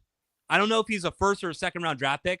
Terrion Arnold is literally the worst cornerback in the league. And he shifts into being your cornerback 1. You got to bring in probably your 5th string cornerback to go onto the field. And these wide receivers for the Commanders just cooked them all day. Like, I know that Jane Daniels played great. I'm not trying to take away anything from Jane Daniels, but Sage, on some of these crossing routes that these Commanders wide receivers were running, they were just open. Like, they would cut in, boom, and they were just going for 15 yards every single play. Right when that injury happened, you kind of felt like there was bad juju going on for the Lions, and then you saw the Commanders just keep it going, just score after score after score, and then Jared Goff had that pick 6 near the end of the first half, and you're like, oh, shit, this is really bad. Like, we're probably going to lose this game because we're not going to get a stop. Yeah, Jason, you see what the Commanders announcer said? They said home of the Motown, but they're playing the Blues tonight. I mean, that's what it was. That's the pretty entire good. night. That's pretty good right there. I'm not. They came out flat. I mean, Jared Goff. I just don't trust him. Yeah, nightmare. Jared Goff. Like nightmare. Straight up nightmare. Shove it so far up your ass, dude. I was so tired of this Philly team or of this Detroit team. You gonna do this to a Marin guy? You gonna do this to a Marin guy right now? I was so happy. I was so happy to watch them get their ass kicked. I mean, the way they ran it You're up the against only person in America who is not rooting for the Detroit Lions outside of Washington. Dude, they're cocky as fuck, bro. The way they ran it up against the Cowboys when the Cowboys did nothing to them, the statements they've tried to make all year. Who gives a fuck about the Cowboys? What are you talking about here? The way their fans behave. You're rooting for the Cowboys over the fucking America's sweetheart and the Lions? Amon Ra with his podcast. I will say that. With his brother who does nothing and all they do is talk shit like, yeah, we belted them boys. It's like, okay, bro. And then, yeah, you score on the Niners like third stringers and you like think it's like NFC Championship game revenge. You're doing like the belt. You said, I told you to Debo. Like you're doing too much, bro, when you really haven't done anything. You won one impressive playoff game last year and then you got your ass kicked. I don't know. And then you choke. Like this is like the definition of a choke. It's a rookie quarterback, a team you were favored to win by almost 10 points. And there was never a point where it felt like you were going to win this game. Like it never came down in that second half where you had the ball to take the lead or even tie the game. You're just down 2 possessions. You got your ass kicked. And it's embarrassing. You got 45 hung up on you. Obviously a pick 6, but 39 hung up on you. And they could have put up 50 if they wanted to. Like you were lifeless, like begging for anything, grasping for straws. I don't know, man. Like it was poetic justice seeing them go out like that. Like just embarrassing and getting their asses kicked. I mean, like you said, Sage, they were down 2 possessions. They were basically down 2 possessions the entire game after Jared Goff threw that pick. And if they scored a touchdown, the Commanders went right back down and scored another touchdown. But Sage, you really realized that it was fucked when I think it was about like 12 minutes left. The score was about 38-28. The Lions are trying to score and make it a 3-point game potentially with a touchdown. Ben Johnson, what the fuck are you doing, dude? What the fuck are you doing because in all honesty, you had points in that game where Jahmyr Gibbs was doing whatever he wanted. Amon-Ra was getting open. I mean, Jameson Williams on that play where Teddy Bridgewater came in looking like a 6'3" Jahmyr Gibbs. I mean, be honest, Sage. That was pretty. Jahmyr Gibbs and Teddy Bridgewater. You can't blame Ben Johnson for that, bro. You live by the Jameson Williams for calling a fucking Jameson Williams pass when all you need to do, like you're still carving through that defense. It wasn't like the Lions couldn't score any points except for Jared Goff's fuck ups. They were going down the field and scoring. Just keep it simple, bro. Keep it simple. You're down 10 points. Don't take major risks. Run the ball with fucking Jahmyr Gibbs. Throw it to Amon-Ra St. Brown, who's one of the most reliable wide receivers in the league. You opt for a wide receiver pass, gets it picked off. I mean, one of the worst throws I've ever seen. And that's indefensible. Indefensible by Ben Johnson. I'm gonna let you in on a little secret.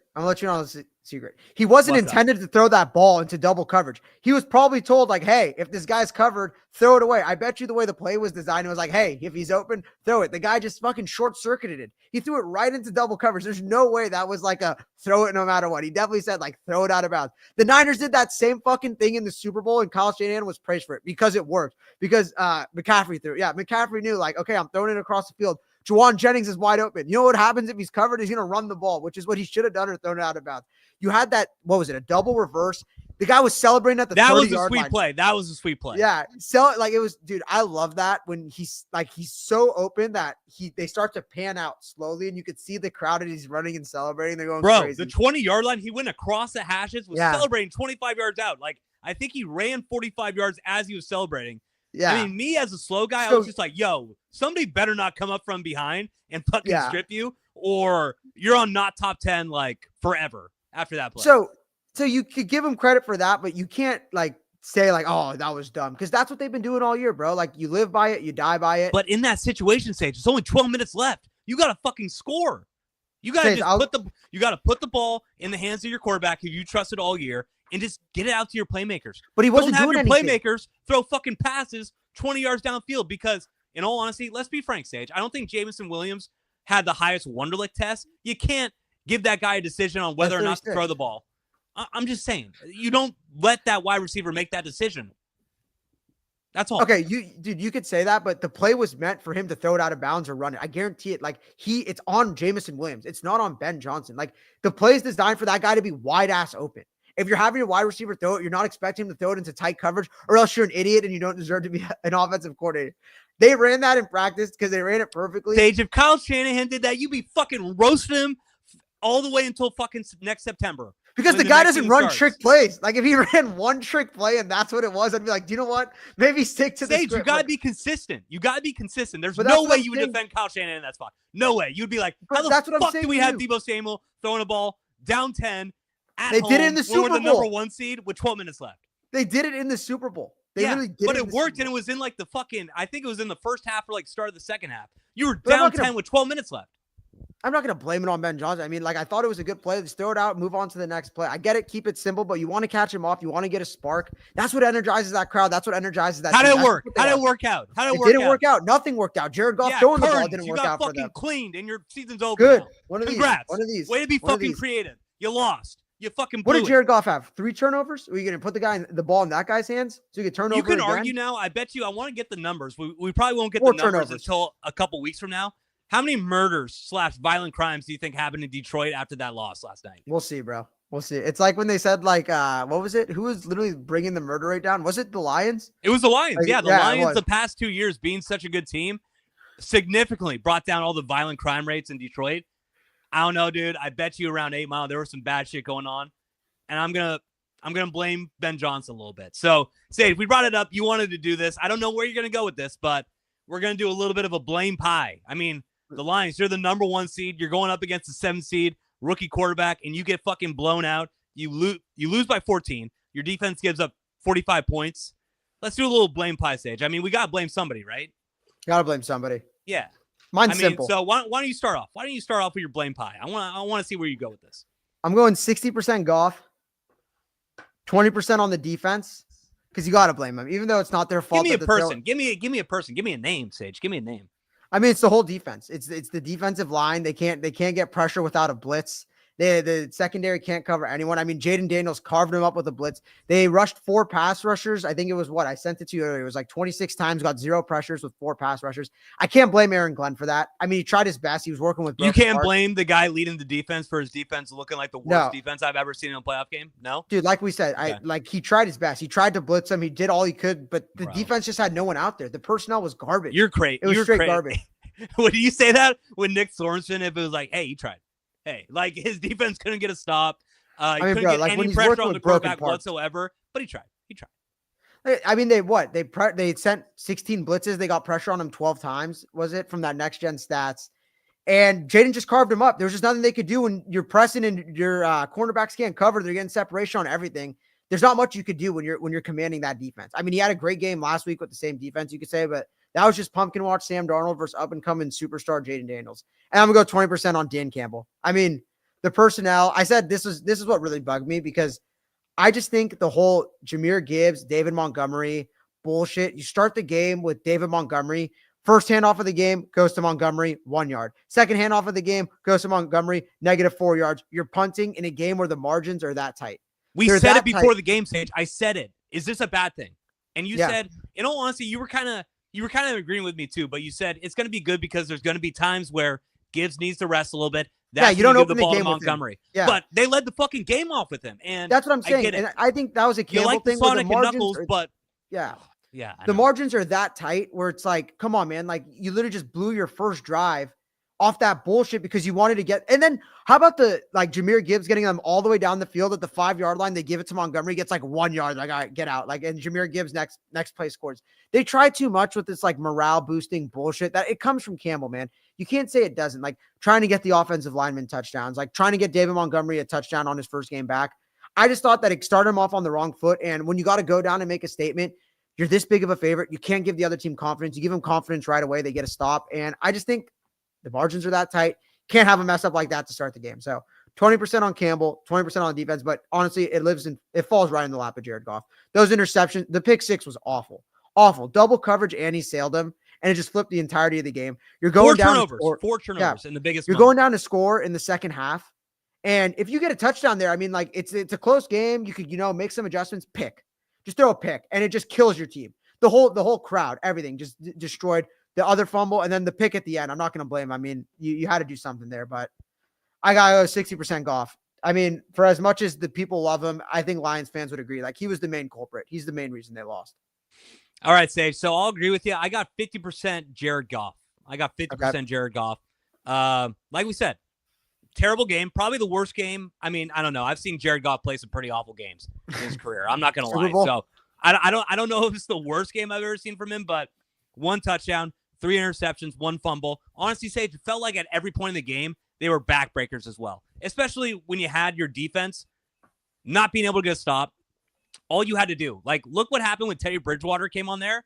All you needed to do, just get it out to Jameson Williams. Literally just get a little dump off to Jahmyr Gibbs. He's going for 30 yards. So I just felt like you just had to get the ball to your playmakers. Instead, you took risks. You fucked up. You turned the ball over 4 times. You're at least 50% of the blame. Aaron Glenn, 30%. The worst defensive performance I've seen in playoff history. The worst.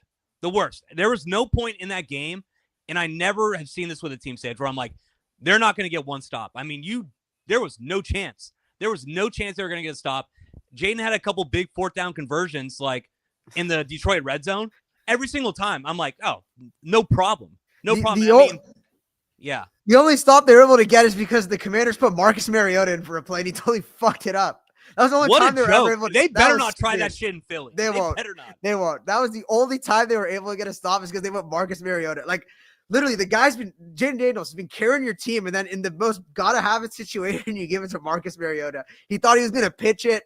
Jaden went to tush push him. It was just a disaster. Yeah, Jaden's like standing 10 yards back. What the fuck? What the fuck was that play? Even if Mariota gets it and gets it back to Jaden, what's happening? I think that was the opening drive after the Lions went 3-and-out. So it was like no harm, no foul. But yeah, I mean, come on, Dan Quinn. I mean, after the Bucs game, you keep going for on these 4th downs, it doesn't work. You got to read the room a bit. Especially when you have a backwards hat. When you make a play like that and then the camera pans you have a backwards hat, it's like, wow, this guy doesn't know what the fuck he's doing. But like I said, Aaron Glenn, 30%. One of the worst defensive performances I've ever seen. Jane Daniels carved you up like a $5 hooker in Tijuana. Like there was no way that this defense was going to get a stop all night. I get it. They've had injuries across the board. You lost your first string cornerback at the start of the game. You already had Hutchinson go down. You already had Ali McNeil go down earlier in the year. You got to find a way to get a couple stops. I mean, shit. Like what? You can't give me one fucking stop when you're trying to come back and you're down 10 points. So Aaron Glenn, if your defense has one of the worst performances that I've ever seen, you get at least 30% blame for the game. Also, that's got to affect his head coaching search, right? I don't know if Aaron Glenn gets a head coaching job after a performance like that. I just don't know who's open now. It seems like most places are getting filled. Like Jaguars didn't interview him. Who interviewed him? The Jets interviewed him and the Bears, I'll be honest, right? I don't even know, Sage, but could you realistically want this guy as a head coach after seeing that performance by his defense? I mean, dude, I got to cut him some slack. I mean, I just think that the personnel out there was so bad, like so bad. I mean, to be fair, they weren't good when they were healthy, right? Like I never understood the hype behind him. That Detroit defense was never good. Never inspired any confidence. So I'll agree with you on that one. Like what I want him as my head coach. Fuck no. I'd rather take a swing on any of these other guys. Blame pie. Back to the blame pie. Ben Johnson. Like I said, that Jameson Williams end around pass, down 10 with 12 minutes left. Disgusting. Why would you ever do that? I mean, I get that Jared Goff wasn't the most reliable tonight, but you got to put the ball into the hands of your quarterback there. And like I said, Sonic and Knuckles, but there's a reason that it's called Sonic Adventure, man. Like Sonic's the fucking player. If you're rolling out David Montgomery to start off the game, he gets stuffed. Jahmyr Gibbs, every single touch that he has goes for 15 yards. Yeah, that's a Campbell thing. No, I think that's he probably sets the Ben personnel. Johnson. But hold on. But how can you give Ben Johnson all the credit for the offense, and then with certain things like Montgomery running the ball at the start of the game, you give the blame to Dan Campbell? How does that work? You can't have it both ways, Sage. I don't give him any credit for the offense. Like I thought the offense played terrible. Like I genuinely think like that was no. I mean, just the entire year. The entire year. You give Ben Johnson the credit for what's happening with the offense. You say, oh, that's not Dan Campbell. That's Ben Johnson. But then when they roll out David Montgomery as the running back, you're saying that might be Dan Campbell? Chase, I think we've had this argument twice about how I am anti-Ben Johnson. That I just think that they have the best parts in the entire league. That I said they are like the 2018 Warriors with KD. That they're just unstoppable. Like anyone could call plays for that offense. I'm not going to lie with you. I just think when you fault them for the trick plays, when that's been their bread and butter all year, it's like, obviously it's not going to work 100% of the time. I said, like, they do the stumble bum. It looks cool. They do like the hook and ladder. They get the credit for it.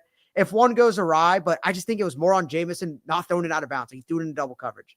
But I get where you're coming from. Like, you could blame him for calling it. You put it in the guy's hands. Yeah, no shit you can blame him. No fucking shit you could blame him. But he's the most dynamic player. He's the most dynamic player Jahmyr Gibbs, but Jameson Williams is the most dynamic player on 30 teams in the NFL. Just doesn't happen to be on yours. That Not as a fucking passer. Not as a passer. But the thing is, not it with was the an ball end in his hand around. throwing 20 yards downfield. Chase, the thought process though, right, is you had an end around to him. He took it to the house. You do it again. You think the safeties are going to come up, but he just went to pass it right away. He didn't even fake like he was a runner, so they just stayed back and he threw into double coverage. You could defend the call all you want, Sage. I'm not going to. I just think it's on James. I don't want to stop you, but I feel like I have to stop you because I just feel like it's such a bad take. I'm sorry. I don't know. Respect you. We can agree to disagree on that one. I respect you. I respect your takes, but JMO, I got your back. JMO, I got your back. Yeah, Jesus. But and then 10% Sage. I got 10% left. Dan Campbell, you got to give some blame. I'm surprised you didn't Dan blame Sam Campbell. Laporta. What? I'm surprised you didn't blame Sam Laporta for not getting the ball enough, for not demanding the ball. No, Sam Laporta's all right. I'll give Dan Campbell 10% of the blame. Sage, it's his team. He's the head coach. Your team, your defense honestly didn't have a good game plan coming into it. You had no way of stopping Jane Daniels, and you got upset. I mean, you were 9.5-point favorites at home, one of the biggest nights, I think, in Detroit history. You get upset, so you got to take some blame of that, right? I mean, I don't know, Sage, what you thought about this play call, but when Detroit was down 17, they had a 4th and 8. I think it was on the 8-yard line. You're going for 4th downs all year, right? I mean, that's literally your personality. You go down for 4th down. You're down 17 with like 5 minutes left, and you kick a fucking field goal? Yeah. I don't know. I mean, right when your bread and butter, you're calling all year. I get that you made it, but right when they went to go kick that field goal, I'm like, okay, they lost. There's literally no way back. You had a mentality, a culture implemented the entire year that you're going to go for on these 4th downs. You trust your offense. You're down 17. Your season's on the line with 5 minutes left, and you kick a fucking field goal. That was bad. I think that might be a play that we look back on later into next year, and maybe some of the guys don't respect Dan Campbell as much for that. I swear to God. I thought that was a very bad call by Dan Campbell, especially with the entire culture that he set up in Detroit. So 10% to Dan Campbell. See him crying after the game, too. Felt bad for him, man. I do love that. You got to, come on. If you're Dan Campbell, you got to show some tears, man. You got to show some tears. Are you done? Is that 100%? That's 100%. That's my blame pie, baby. Chase, turn the red note camera back on. Let me hear it. I think this iteration of the Lions with Jared Goff, I think the window's closed. I really do. I think now they're going to have to experience the things that good organizations experience. I think they're going to get their coordinators poached. I think that they're going to have to, pay some of these guys. They're going to have to start paying the O-line. The Jameson Williams is going to need his paycheck. Laporta's due. Jahmyr Gibbs is coming up. I think when you have this much young talent, you got to do it quick. And I don't think Jared Goff's the answer because I can't see them winning it next year. And I just think with Ben Johnson gone, with Aaron Glenn gone, it's going to, maybe they hit on these hires, but you saw it with Nick Sirianni, right?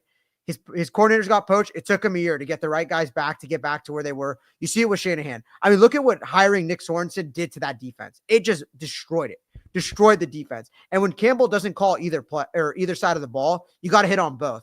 So I think next year could be a major reset year after a super disappointing loss in the playoffs that, I don't know, man. I think maybe the Jared Goff Lions, I think the window might be shut. So this is the thing, Sage. You still have so much talent on this team. I mean, you had that entire O-line that we've said is the best in football. You didn't give any credit to Ben Johnson. I mean, you said that it's because of the players, because of the personnel in that offense, why they're so good. If Ben Johnson leaves, by your logic, that shouldn't even be that big of a deal. And you don't have to sign you don't have to sign a quarterback to a big deal, right? I think you're going to return most of your players back next year. And Sage, let's be honest. This was not the Lions that came into the start of the year. When Aiden Hutchinson went down, you could have argued that their season was over right when that happened. Right when Aiden Hutchinson broke his leg into 5 pieces, one of the best defensive players in football. Honestly, the key to your defense. Them getting pressure kind of helped out that secondary throughout the year in kind of a weak linebacker core. But when you lost that difference maker with Hutchinson, kind of flipped your entire defense inside out. So Chase, you get him back. You get a bunch of other guys back. You keep most of that offense that was the best all year. I think they could still win it next year, even without Ben Johnson. They give me Kyle Shanahan Falcons vibes. That's what they're kind of selling me on here. Is that team made a Super Bowl? They looked like they were about to be the most badass. But this Lions team's better than that Falcons team, Stage. Let's be honest. Dude, they made a Super Bowl. I mean, they made the fucking Super Bowl. This Lions team twice is falling flat on their face. Yeah, but the Falcons also didn't have 10 injuries on defense that ravaged that entire defense. But they were just a bad big defense. Part of it, Sage. They weren't injured last year. They blew a 14-point lead in the second half. They didn't really score in the second half. Yeah, but that was their first year on the come-up stage. Like, They this still is had only they had 2 a years veteran into the quarterback. making. They had a veteran quarterback against, Mr. Irrelevant in his second year, first full year as a starter. It's not like they were going up against the 09 Patriots or anything, or the 07 Patriots. Like they had that game in the balance and they kind of choked it at the end with Detroit, their I believe in you. The window's could still believe in open, him. baby. The window's still open. Believe in Dan Campbell. Believe in Jared Goff. You still got a lot of talent. Ben Chase. Johnson's going to be gone, but they're going to be back in it next year. Come on, Sage. They're going to be in the mix. We'll see. Do you know who I'm putting on the hot seat, Chase? I'm putting the NFC North. 0-3 in the playoffs for the NFC North. The most badass. Kind of got exposed. I mean, we were sucking most their badass dicks division. We were sucking their dicks the entire year. Oh, the NFC North. Oh, you got 14-2 teams. They're beating up on the rest of the league. Yeah, 0-3 in the playoffs. Almost like an SEC. And all three were embarrassing. The NFC North's kind of like the SEC this year. Yeah, I mean, it's a little telling of like they were the class of the NFC and they just went out like that. So maybe the AFC, NFC, variance is larger than we think. Like maybe this team from the AFC, whoever comes out, is just gonna rule whoever comes out. We got to give some shine though to the Commanders. I mean, what a turnaround in the conference championship, your first like real year. Chase, you know who I'm gonna shout out? Kevin Durant. That was sick. He hit the game winner against the Pistons, Yeah. goes straight to the fucking Ford Field, celebrates with the team in the locker room after Jahmyr Gibbs hit his dance. He sent out a disrespectful tweet too. He said, like, hate Detroit, and then he like did that gif of him. Was it before Game 5 of the 2019 Finals where he did when that he came back? dance? Yeah, right before he tore his Achilles. He sent that and said like, "You're welcome, Detroit." It's like, oh, because he saw Jahmyr Gibbs hit that. He hit that dance on his touchdown. Oh, did he? I didn't see that. Yeah. Jahmyr Gibbs did that dance on his touchdown. That's why I tweeted. But I'm gonna shout out Adam Peters. A lot of Niners fans know who he is. People around the NFL might not know who he is. I mean, he made the right moves this entire offseason. He built them, Chase. Who made the plays in that game? Sandstrill. Their what was it? Second round pick. Doris Armstrong. Sandstrill. Come on, that was all Jaden. The interception, I'm saying. He made the interception. They had a couple turnovers. Doris Armstrong. The story of the game was that Jaden Daniels was a one-man army. Brandon Coleman, their left tackle, rookie left tackle. Austin Eckler. I just think they have a bunch of young and drafting Jaden Daniels. It's not like Jaden Daniels was a home run. Like everyone was going to take him at second. Got to do some research there. Took the right pick. There. There's imagine being a Bears fan right now. Exactly. You missed out on Patrick Mahomes. I mean, earlier, remember when it was like you missed on Mahomes and Deshaun Watson? I don't think people are including Deshaun Watson in that conversation as much anymore. But you missed on Deshaun Watson. Sage, it's looking like Jaden's going to be an all-timer. I swear to God. I mean, if he makes a Super Bowl his rookie year, takes his Washington franchise. You have him in your top 5? Not yet. He's on pace to. I'll say he's on pace. Based on the trajectory, he's top 5 all time.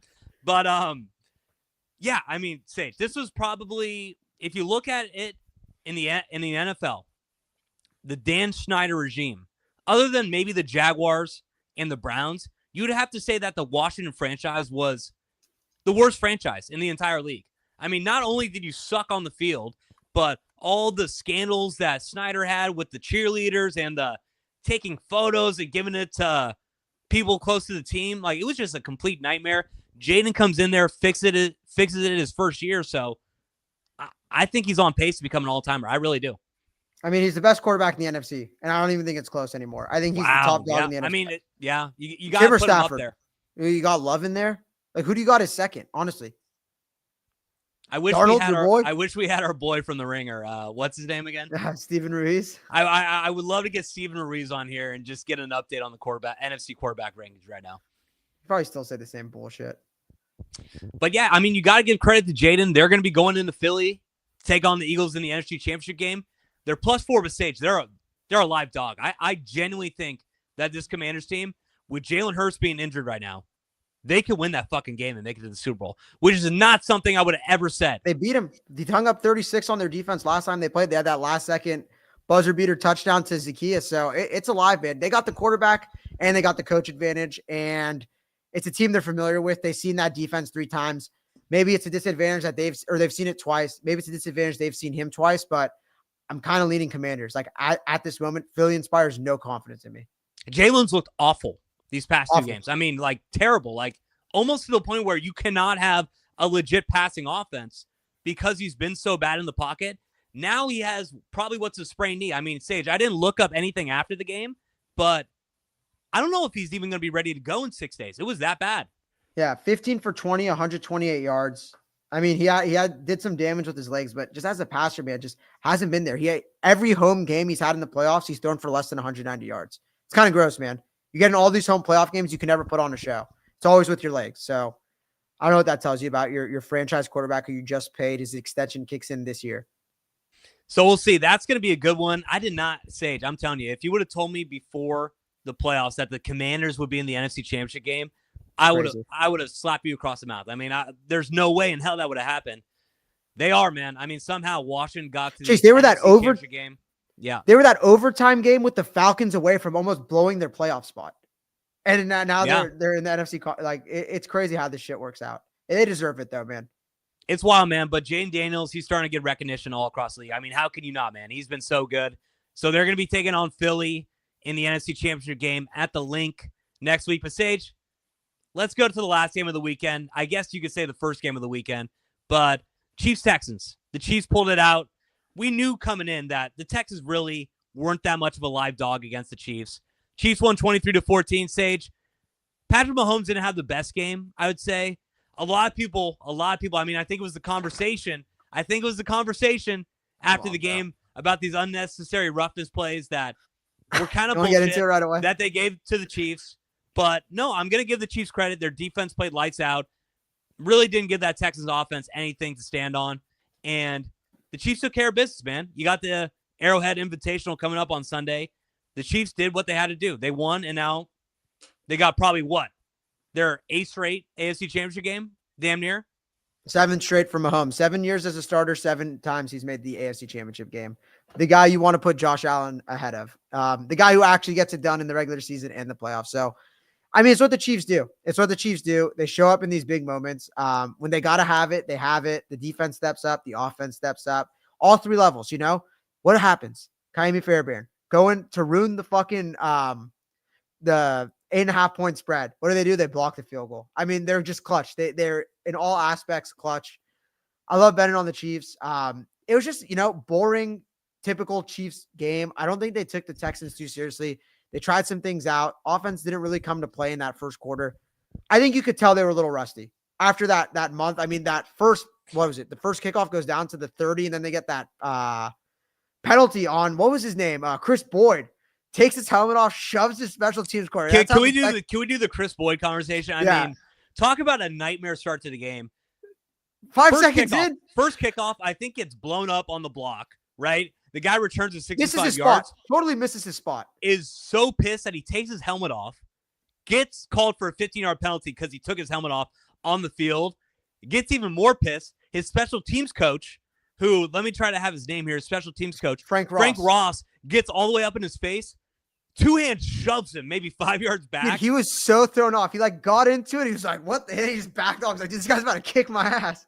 I mean, I think the special teams coach saw, he's like, this guy's going dead red. Like, I cannot, if I get up in this guy's face, he's going to clock me across the mouth. Like, he had to watch out a little bit there. But D'Amico Ryans called it silly after the game. He said, yeah, that's just something silly. It's not something that we want to see with this football team. You can't do that at the start of the game. D'Amico's locker room. Did you see Chris Boyd's quote after the game about the interaction?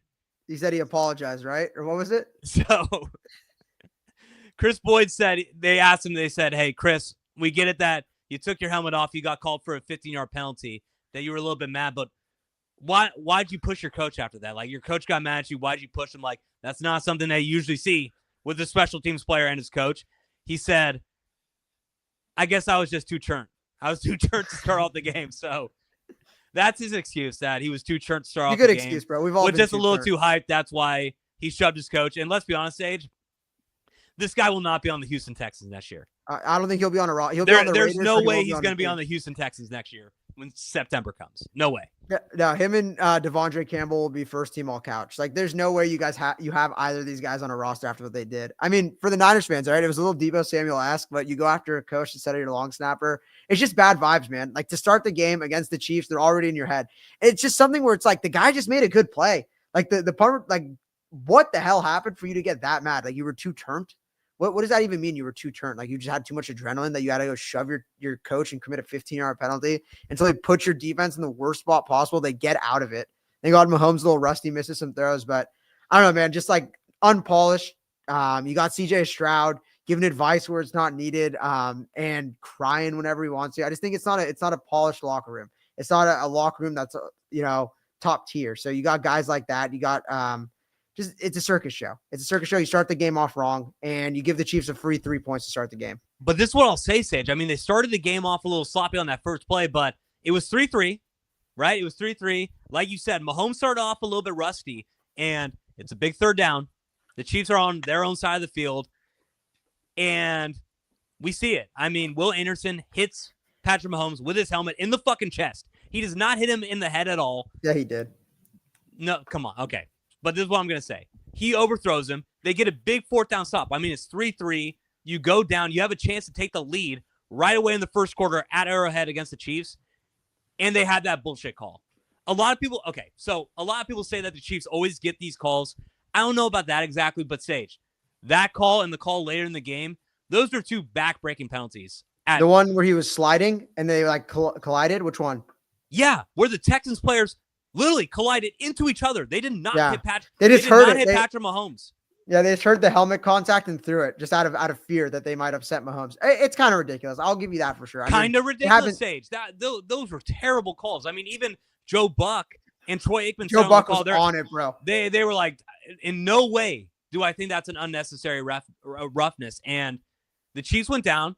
They scored a field goal. They took the lead. And I know that it's not something that is going to lose the game for you right there. You're dead on arrival after that play, but it shifts the entire momentum of the game. The Texans were getting after Mahomes, and it kind of cooled down after that play because I feel like they knew they had to chill out a little bit. They couldn't just go free-willing at Mahomes because they may get called for an unnecessary roughness on plays like that. So a lot of people, that was kind of the conversation right after the game, and I think it was just, honestly. I thought that those calls were bullshit. Crybabies, all just crybabies. They can't beat the Chiefs, so they have to point to these like little, spotty. You don't things. believe that. You don't believe that. You know that that's a big deal. I think the first one was 50-50. The second one was bullshit. 100%. If we were Texans fans, we would not fucking forget about that for a year. Those were very bad calls. Do you know what I wouldn't forget about? My kicker, my offense not showing up, my coach not showing up. The worst time management, fourth down, non-fourth down, play calling decisions ever. That's what I think of. I wouldn't think about two penalties that basically didn't mean shit at the end of the day. When you're not scoring, you're not doing anything, and you're letting them score whenever they need to. That's what I'm thinking of. You could point to the refs. It's the easy thing to do. I get it, but you had opportunities. It's not like it was completely one-sided. They're throwing penalties left and right. It's two plays. Whatever you want to say, it's two plays. One ended in a field goal, which they were going to get a field goal regardless that drive. The other one ended in a touchdown. Were they, Sage? No, they weren't. They weren't in field goal range. They were on their side of the fucking field. The second one, the first one, yes. They got a touchdown out of it. Second one, they were going to score regardless. They got a field goal out of it. They were going to get a field goal either way. You let them convert a 1st and 20. But Sage, that was around the 45-yard line. That's not a fucking automatic field goal. I don't care what you say. I don't care how much you suck on Patrick Mahomes' dick. That's not an automatic field goal at that point. That's not an automatic touchdown on a third when you get a third down stop. So I get that you're trying to poo-poo it, but these were big plays. These were big plays, momentum shifters, and the Texans got boned. They got straight boned. Yeah, they would have won that game if those two penalties didn't go their way. Is that what you're saying? Or they would have covered? Is that what you're saying? Like, what, you think they would have won that game? They were never going to win that game. Sage, you got to make it a fair game. You got to make it a fair game. It's already tough enough that you're going into fucking Arrowhead playing Patrick Mahomes and the Chiefs, who have made it to 6 straight AFC Championship games. Then you're going to give them 2 bullshit penalties at major points of the game? Like, come on. That should not be how the NFL operates in the playoffs. That was bullshit. I have it here. Let's see. Let's see what CJ Stroud did to help his case.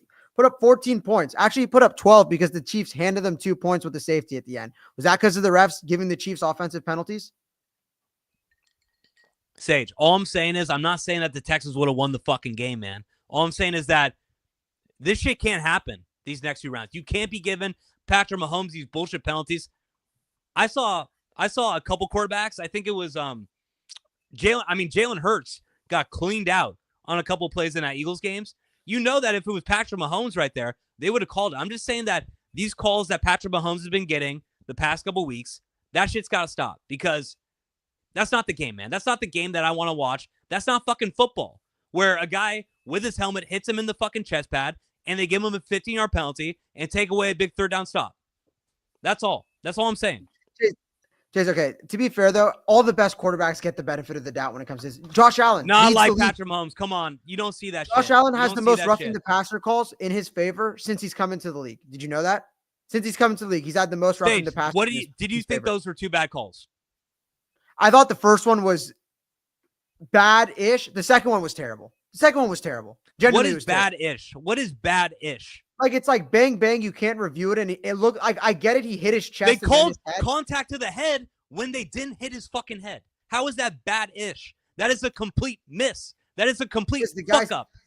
He went high. It's head and neck area. I'm not going to argue it. I'm not going to argue and say it was a good call. It was badish. The second one was egregious. Second one was clearly egregious. Obviously, they didn't touch him. They just hit each other's helmets, and he was a runner. He was out of the pocket. He's a runner. You know, when the quarterback's in the pocket, they're going to protect him. Chase, do you remember that Bucks? You probably don't remember it. The Bucks-Falcons game like 3 years ago where Brady's in the pocket. They just swipe down, like barely chop his head. What do? They throw the penalty. You know that the best quarterbacks in the league, they're going to get it. They're going to get it. Why did they call that? Because they hit his head. That's why they called this play against Mahomes. It's like a because they said that he hit his head, and he did not hit his fucking head. That's the difference. I get it. But it's head and neck. Like, they thought he went high. He didn't go high, but they just thought he went high. It results in 7. You lost by 14, or you lost by 12 without the safety. So you can say what you want. This shouldn't be the topic. I don't get, like, everything I'm hearing about the Chiefs game is like, this is the topic, is that it's the roughing the passers. It's the Chiefs have the refs in the back pocket. The Chiefs dominated that game, man. Like, the Texans offense did not show up. Chiefs did whatever they want with them. George Karlaftis, that's the story of the game. Trent McDuffie, right? That's the story of the game. What do they have, like 8 sacks? I think. Sage, you clearly can't make a headline if you think that was the story of the game. George Karlaftis and fucking Trent McDuffie. You really think that was the story of the game? I'm not here for the TikTok headline, right? I'm here to talk about like what I think is going to happen this Sunday, like dissecting the game. That's what people are here for, my analysis. I think that the Chiefs do so many great things that people just take away from it because they want to point to like, oh my God, Mahomes got this call. Like, okay, but the Texans offense couldn't move the ball all game. They were getting stops whenever they wanted to. When the Texans win and made it a 1-point game, what did the Chiefs do? They went down. They converted a 1st and 20. They went down 90 or 80 yards, got a touchdown. Like, that's what the Chiefs do. That's what they're great at. It's not just the refs. They do a lot of things great. We're not saying it's just the refs, Sage. I'm not saying I still don't think that the Texans would have won the game. Well, we're leading this conversation with the rough in the passers. It has to be. It has to, Sage. It has to be a conversation. It has to be a conversation at least. We gotta attribute 5 minutes to it. It was that egregious, I thought. But what I will say, Sage, I agree with you. Chase, question. That's not the main reason the Texans lost the game. The main reason, I thought, was DeMeco Ryans' 4th down decisions. So, right here. Fair, 100%. They didn't do themselves any favors. They did themselves no favors. But let's go through this because I actually don't know your take on what DeMeco should have done here. So, okay. The Texans were down 20-12. So, it was only a 1-possession game with 10 minutes left. 4th and 10 on the KC 40. They elect to go for it. Not only do they go for it, they rush to the line of scrimmage. They barely could get the playoff. I think they had to delay a game. They snapped it anyway. Immediately. I mean, you knew what the Chiefs were going to do. They were going to blitz their fucking ass and try to get to CJ Stroud. They have 8 guys running at CJ Stroud with the bum knee. He runs back 15 yards and gets fucking sacked. They turn the ball over on downs. And then does Kansas City make it an 11-point game at that point? Or no, I don't think they do. No, they got it at the 50 and they went 3 and out. They went 3 and out. So they lucked out. The Texans get the ball back, right? So DeMeco Ryans goes for that 4th and 10 on the KC 40, which I disagree with, Sage. I think you punt the ball. You try to pin the Chiefs. You get a couple stops. You punt it there, 100%. You punt it there. You're still only down 1 possession. You got to hope that your defense, who's been playing well all game, they only gave up 20 points with a couple of bullshit calls. We're not going to get into that conversation again. But I thought the Texans defense did good all day. Instead, you elect to go for it on 4th and 10. You get stuffed. And then, Sage, they have 4th and, let me see right here. Let me just try to pull it up. But it's yeah, 4th and 5, 4th right? and 6. 4th and 6 on their own 11 with 7 minutes left in the game, right? If you punt, the Chiefs are probably going to get the ball at the 50-yard line, which they did. All they need to do is get 10 yards to get into field goal range, which they did, and then you're down 2 scores. How the fuck do you not go for it there? How do you not just put the ball into the hands of your quarterback, get us a 4th down conversion, get us on a drive, we're only down 1 possession, and then we just need a 2-point conversion to probably put the game into OT. The fact that they went for that 4th and 10 and then didn't go for on that 4th and 6 where you're basically just saying, hey, Chiefs, make it a 2-possession game. Ridiculous. I've been supporting DeMeco all year. You've been kind of hard on him, so What's your take on D'Amico after these couple fourth down decisions? Okay, it's the same thing that we got into with the Ben Johnson thing earlier, where it's like, if you're going to do it and you make it your culture, then stick to it. Like, I just thought there was there's no rhyme or reason, right? Like, you go for it the first time, you lucked out. Like you said, you lucked out. 9 out of 10 times, the Chiefs go get a field goal there and they make it a 2-possession game. They didn't in that situation, whatever. You get it to 4th and 6 and you got to have it. Basically punting it, you're giving them the ball at the 45 and you're dead there. You're dead there. They have one of the best kickers in the league, if not the best kicker. They have the best quarterback in the league, and they're going to be able to drive it on you. You punt it. When you really could have caught some momentum, done the no huddle thing you got to do, and you give the game away. You straight up just give the game away right from that moment. As soon as you punt that ball, the minute the ball leaves your punter's foot, you're dead. Dead on arrival. Two possession game right there, man. Because once you're down 11 on the Chiefs, you're basically praying that you go down, score, you stop them, and then you get an onside kick, and then you score again, which against the Chiefs, it's not happening. So I thought it was pussyfooting, and I don't know. It's just no rhyme or reason. Like the thing about Sirianni, the thing I respect is, he does it. Like he's just going to do it. He does what the analytics tell him. D'Amico, you do it when the analytics tell you not to, and then you punt it when the analytics tell you to go for it. Like, what is your rhyme or reason? Are you just trying to zag? You're trying to catch him off guard? I can't understand it. I don't understand it. He's a second-year coach. These things, these are the things you could learn. You have a good culture. Your team plays for you. But going back to the earlier point, the Texans did themselves no favors. No favors at all. The game was there. 1-point game. Kaimi Fairbairn misses a fucking extra point. I said it. I said it to you, Chase, from that point. I said, the Chiefs are going to go get one. They went, they scored, and it was just, they never looked back from there. So you see what great teams do? They make plays situationally. They're great. You see what bad teams do? They don't make plays situationally. They're awful. Sage, I mean, what do they say? Good teams win. Great teams, they cover. Sage, it came down to it at the end, man. I mean, so we had 8.5, but we all know what happened at the end of the game. I mean, I don't know. If you didn't watch, this is what happened. So Casey was up, like we said, 11 points. It was 23-12. Keep in mind, a lot of people did have minus 9.5.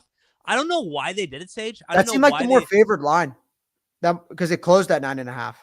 So I don't know why they did this. I don't know why they even did this, but they were punting the ball up 11. They got the call. They decided to have their punter take off like 8 seconds of the clock with what? Like, what did the Texans have? Like 12 seconds left? No, it was like 32 seconds or something. So the guy, Matt Ariza, SDSU alum, shout out, but runs all the way into the back of the end zone, takes the safety. They go up 9. So they go up only 9 points. Everybody gets beat. Sage, I think that was an all-time bad beat. I don't know. Not for me and you. Thank God. It seemed like there was no reason to do that. You were up 2 scores. There was no way the Texans were going to win that game. I couldn't understand it. Generally could not understand it. I don't get what you gained from it, because as soon as the Texans got the ball, they just kneed it out. If you knew they were going to knee it out, just run it. Just run it, punt it, whatever. I don't know what the 8 seconds and the 2 points saved you. It goes from a 11-point game to a 9-point game. I guess you get the 8 seconds, but how many seconds do you save just from kicking the ball? That's got to be at least 3 or 4. So what did you actually save there? Maybe they're just like trying to make sure that they don't fuck it up and fumble, but I don't know. When you have your punter just running into the end zone, like, let's be honest, punters aren't the most athletic people. Hey, he went out right away. He didn't try and hold it either. You're telling me I can't see the guy running 20 yards and tripping in the end zone, maybe fumbling it, and then they recover for a touchdown? I just thought that was a ridiculous play, and it's an all-time bad beat if you had Chiefs minus 9.5. Also, if you had Texans plus 9.5, what a fucking save. Go spend that money right away. You thought you were fucking dead as shit, and somehow you get that. Away. You earned it. Go get yourself whatever you earned on it. Just buy something. Just cherish that money. Turn it into something that's more feasible. Get a nice steak, put it on the grill, nice little bottle of wine to go with, because you got lucky, bro. You got lucky. I want to kill a narrative real quick. Okay. Start off. The Chiefs offense played really good that game. What do you think? No.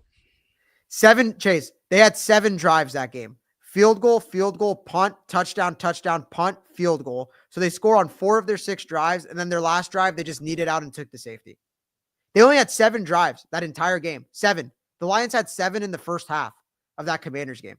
So I just think that they didn't have many opportunities, but they scored when they needed to. I think 23 was it? 23-14? Yeah, because it was 9. So I just think, when they got to have it, they got to have it. Like, I thought it was methodical when they needed to be. Yeah. They were rusty at first. There was no way around it. Like, Mahomes was missing throws. He never misses. Sailing guys out of bounds, just did not look crisp. They had a month off, but I just thought like that second half, they were pretty much in control, and that Texans defense is legit. I said it right away. I was like, damn, did I sleep on this defense? I mean, like they showed up. They couldn't run the ball for shit. Pacheco, man, I think he lost his job. Got to roll with Kareem, but couldn't get much on the ground. It was a lot on Mahomes. Kelsey, what was it? 10 catches, 100 or 7 catches, 117 yards in a tug. Mahomes had that ridiculous touchdown pass to him.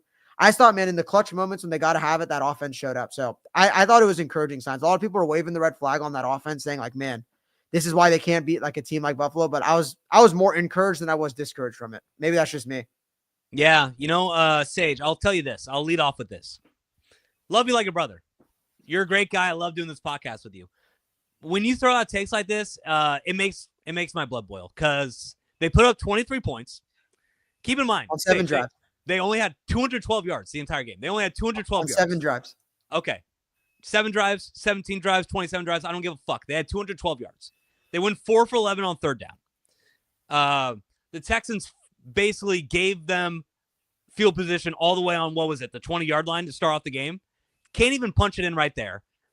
I don't know how you could say it's encouraging. I mean, in no way, shape, or form can the Chiefs ever put up 30 points. They can't put up 30 points. They haven't done it all year. I don't think they will put up 30 points. I think that you're seeing that Pacheco's not really going to be the difference maker that you thought he was going to be. Kareem Hunt is not good. He's not going to be good. When he goes up against a solid D line that could actually stop the run, the Texans actually aren't a good. I not see one all year. I mean, but I just don't think that Kareem Hunt's really going to be a factor. I don't think that DeAndre Hopkins, Hollywood Brown is going to be the thing that flips this Chiefs offense all around. You can't be that confident in this Chiefs offense. I mean, they put up 212 yards. The Texans did have a shot to win this game at one point. I don't know. I just can't be confident with this Chiefs offense. I know that you got Patrick Mahomes, so I'm not saying they can't do it, but it's definitely not encouraging the performance that you saw from them on Saturday, at least in my opinion. I don't know, man. They're clutch. They do it when they got to do it, and they got the weapons. They're just getting their footing right. I think they took that as a practice game. They refined some things. You'll see the real Chiefs offense on Sunday. This is just a scrimmage, baby. We're getting ready for the Arrowhead Invitational. Chiefs are coming. Rizzler in the house. Rizzler in the house again, probably.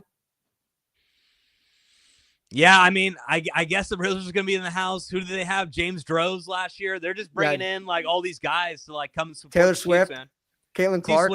Caitlin Clark, yeah. I love Caitlin Clark. What can I say, man? What can we say? But I love her. I think we're good there. So let's talk a little bit. So do you got the official line on the AFC Championship game? -1.5 Chiefs. -1.5 Chiefs. So Sage, I'll be honest. I think Vegas wants you to bet the Chiefs. I think Buffalo's to play. Just looking at that line for me. I got to deep dive into it a little more. Everybody and their mothers are going to bet the Chiefs in that game. Everybody, that's a sucker play. You look at the line, that's a sucker play. I think that a line that a lot of people would have thought would be -3. I mean, this is it, right? Like, if the Chiefs win this game, do you think Philly or Washington could stop them? This is all they got to do, and they got it at home. What's that? This is it for the three-peat. Like, I think if they win this, like, they're not. But you see, with like Brady, it's the ones you don't expect are the ones they lose. It's the 2 to Eli and the 1 to Nick Foles. So maybe a guy like Jaden or a guy like Jalen Hurts can knock them. But I really think if they get past Sunday, I think they got it. Like, I think they got it pretty easily. Sage, Philly right now +170 to win the Super Bowl. I'm gonna dive into it, but this is all Buffalo for me. I just feel like this is Buffalo. We saw them beat them earlier in the year. No, I know, but I'm just saying. I think that's Buffalo. And then NFC Championship game, is the line still at -4? 5.5 now. It's moved all the way to 5.5. So why? Because they know that Jalen Hurts is probably ready to go. I mean, I guess it's pretty early to tell. It has to be because, I mean, they're favored by 4 right away. Do you think that's just the Sharps coming in like, hold on, the Commanders are only +4 in the NFC Championship game in Philly? Like, we're going to fucking hit this line right now? Or do you think they maybe got some encouraging news on Jalen and the knee after the game? And that's why the line shot up. I think money moved the line a whole 1.5 where they saw that. 1.5 already. That's early. I mean, fuck Sage. It's not even 9 o'clock West Coast time, and the line's already moved to 1.5. I mean, they dominated them, right? On the road, or when the Commanders were on the road the first time on, what was it, Thursday Night Football? I think that was the first time we played. That was the first time we played each other in fantasy, where Jaden kind of had his worst game of the season was at Philly.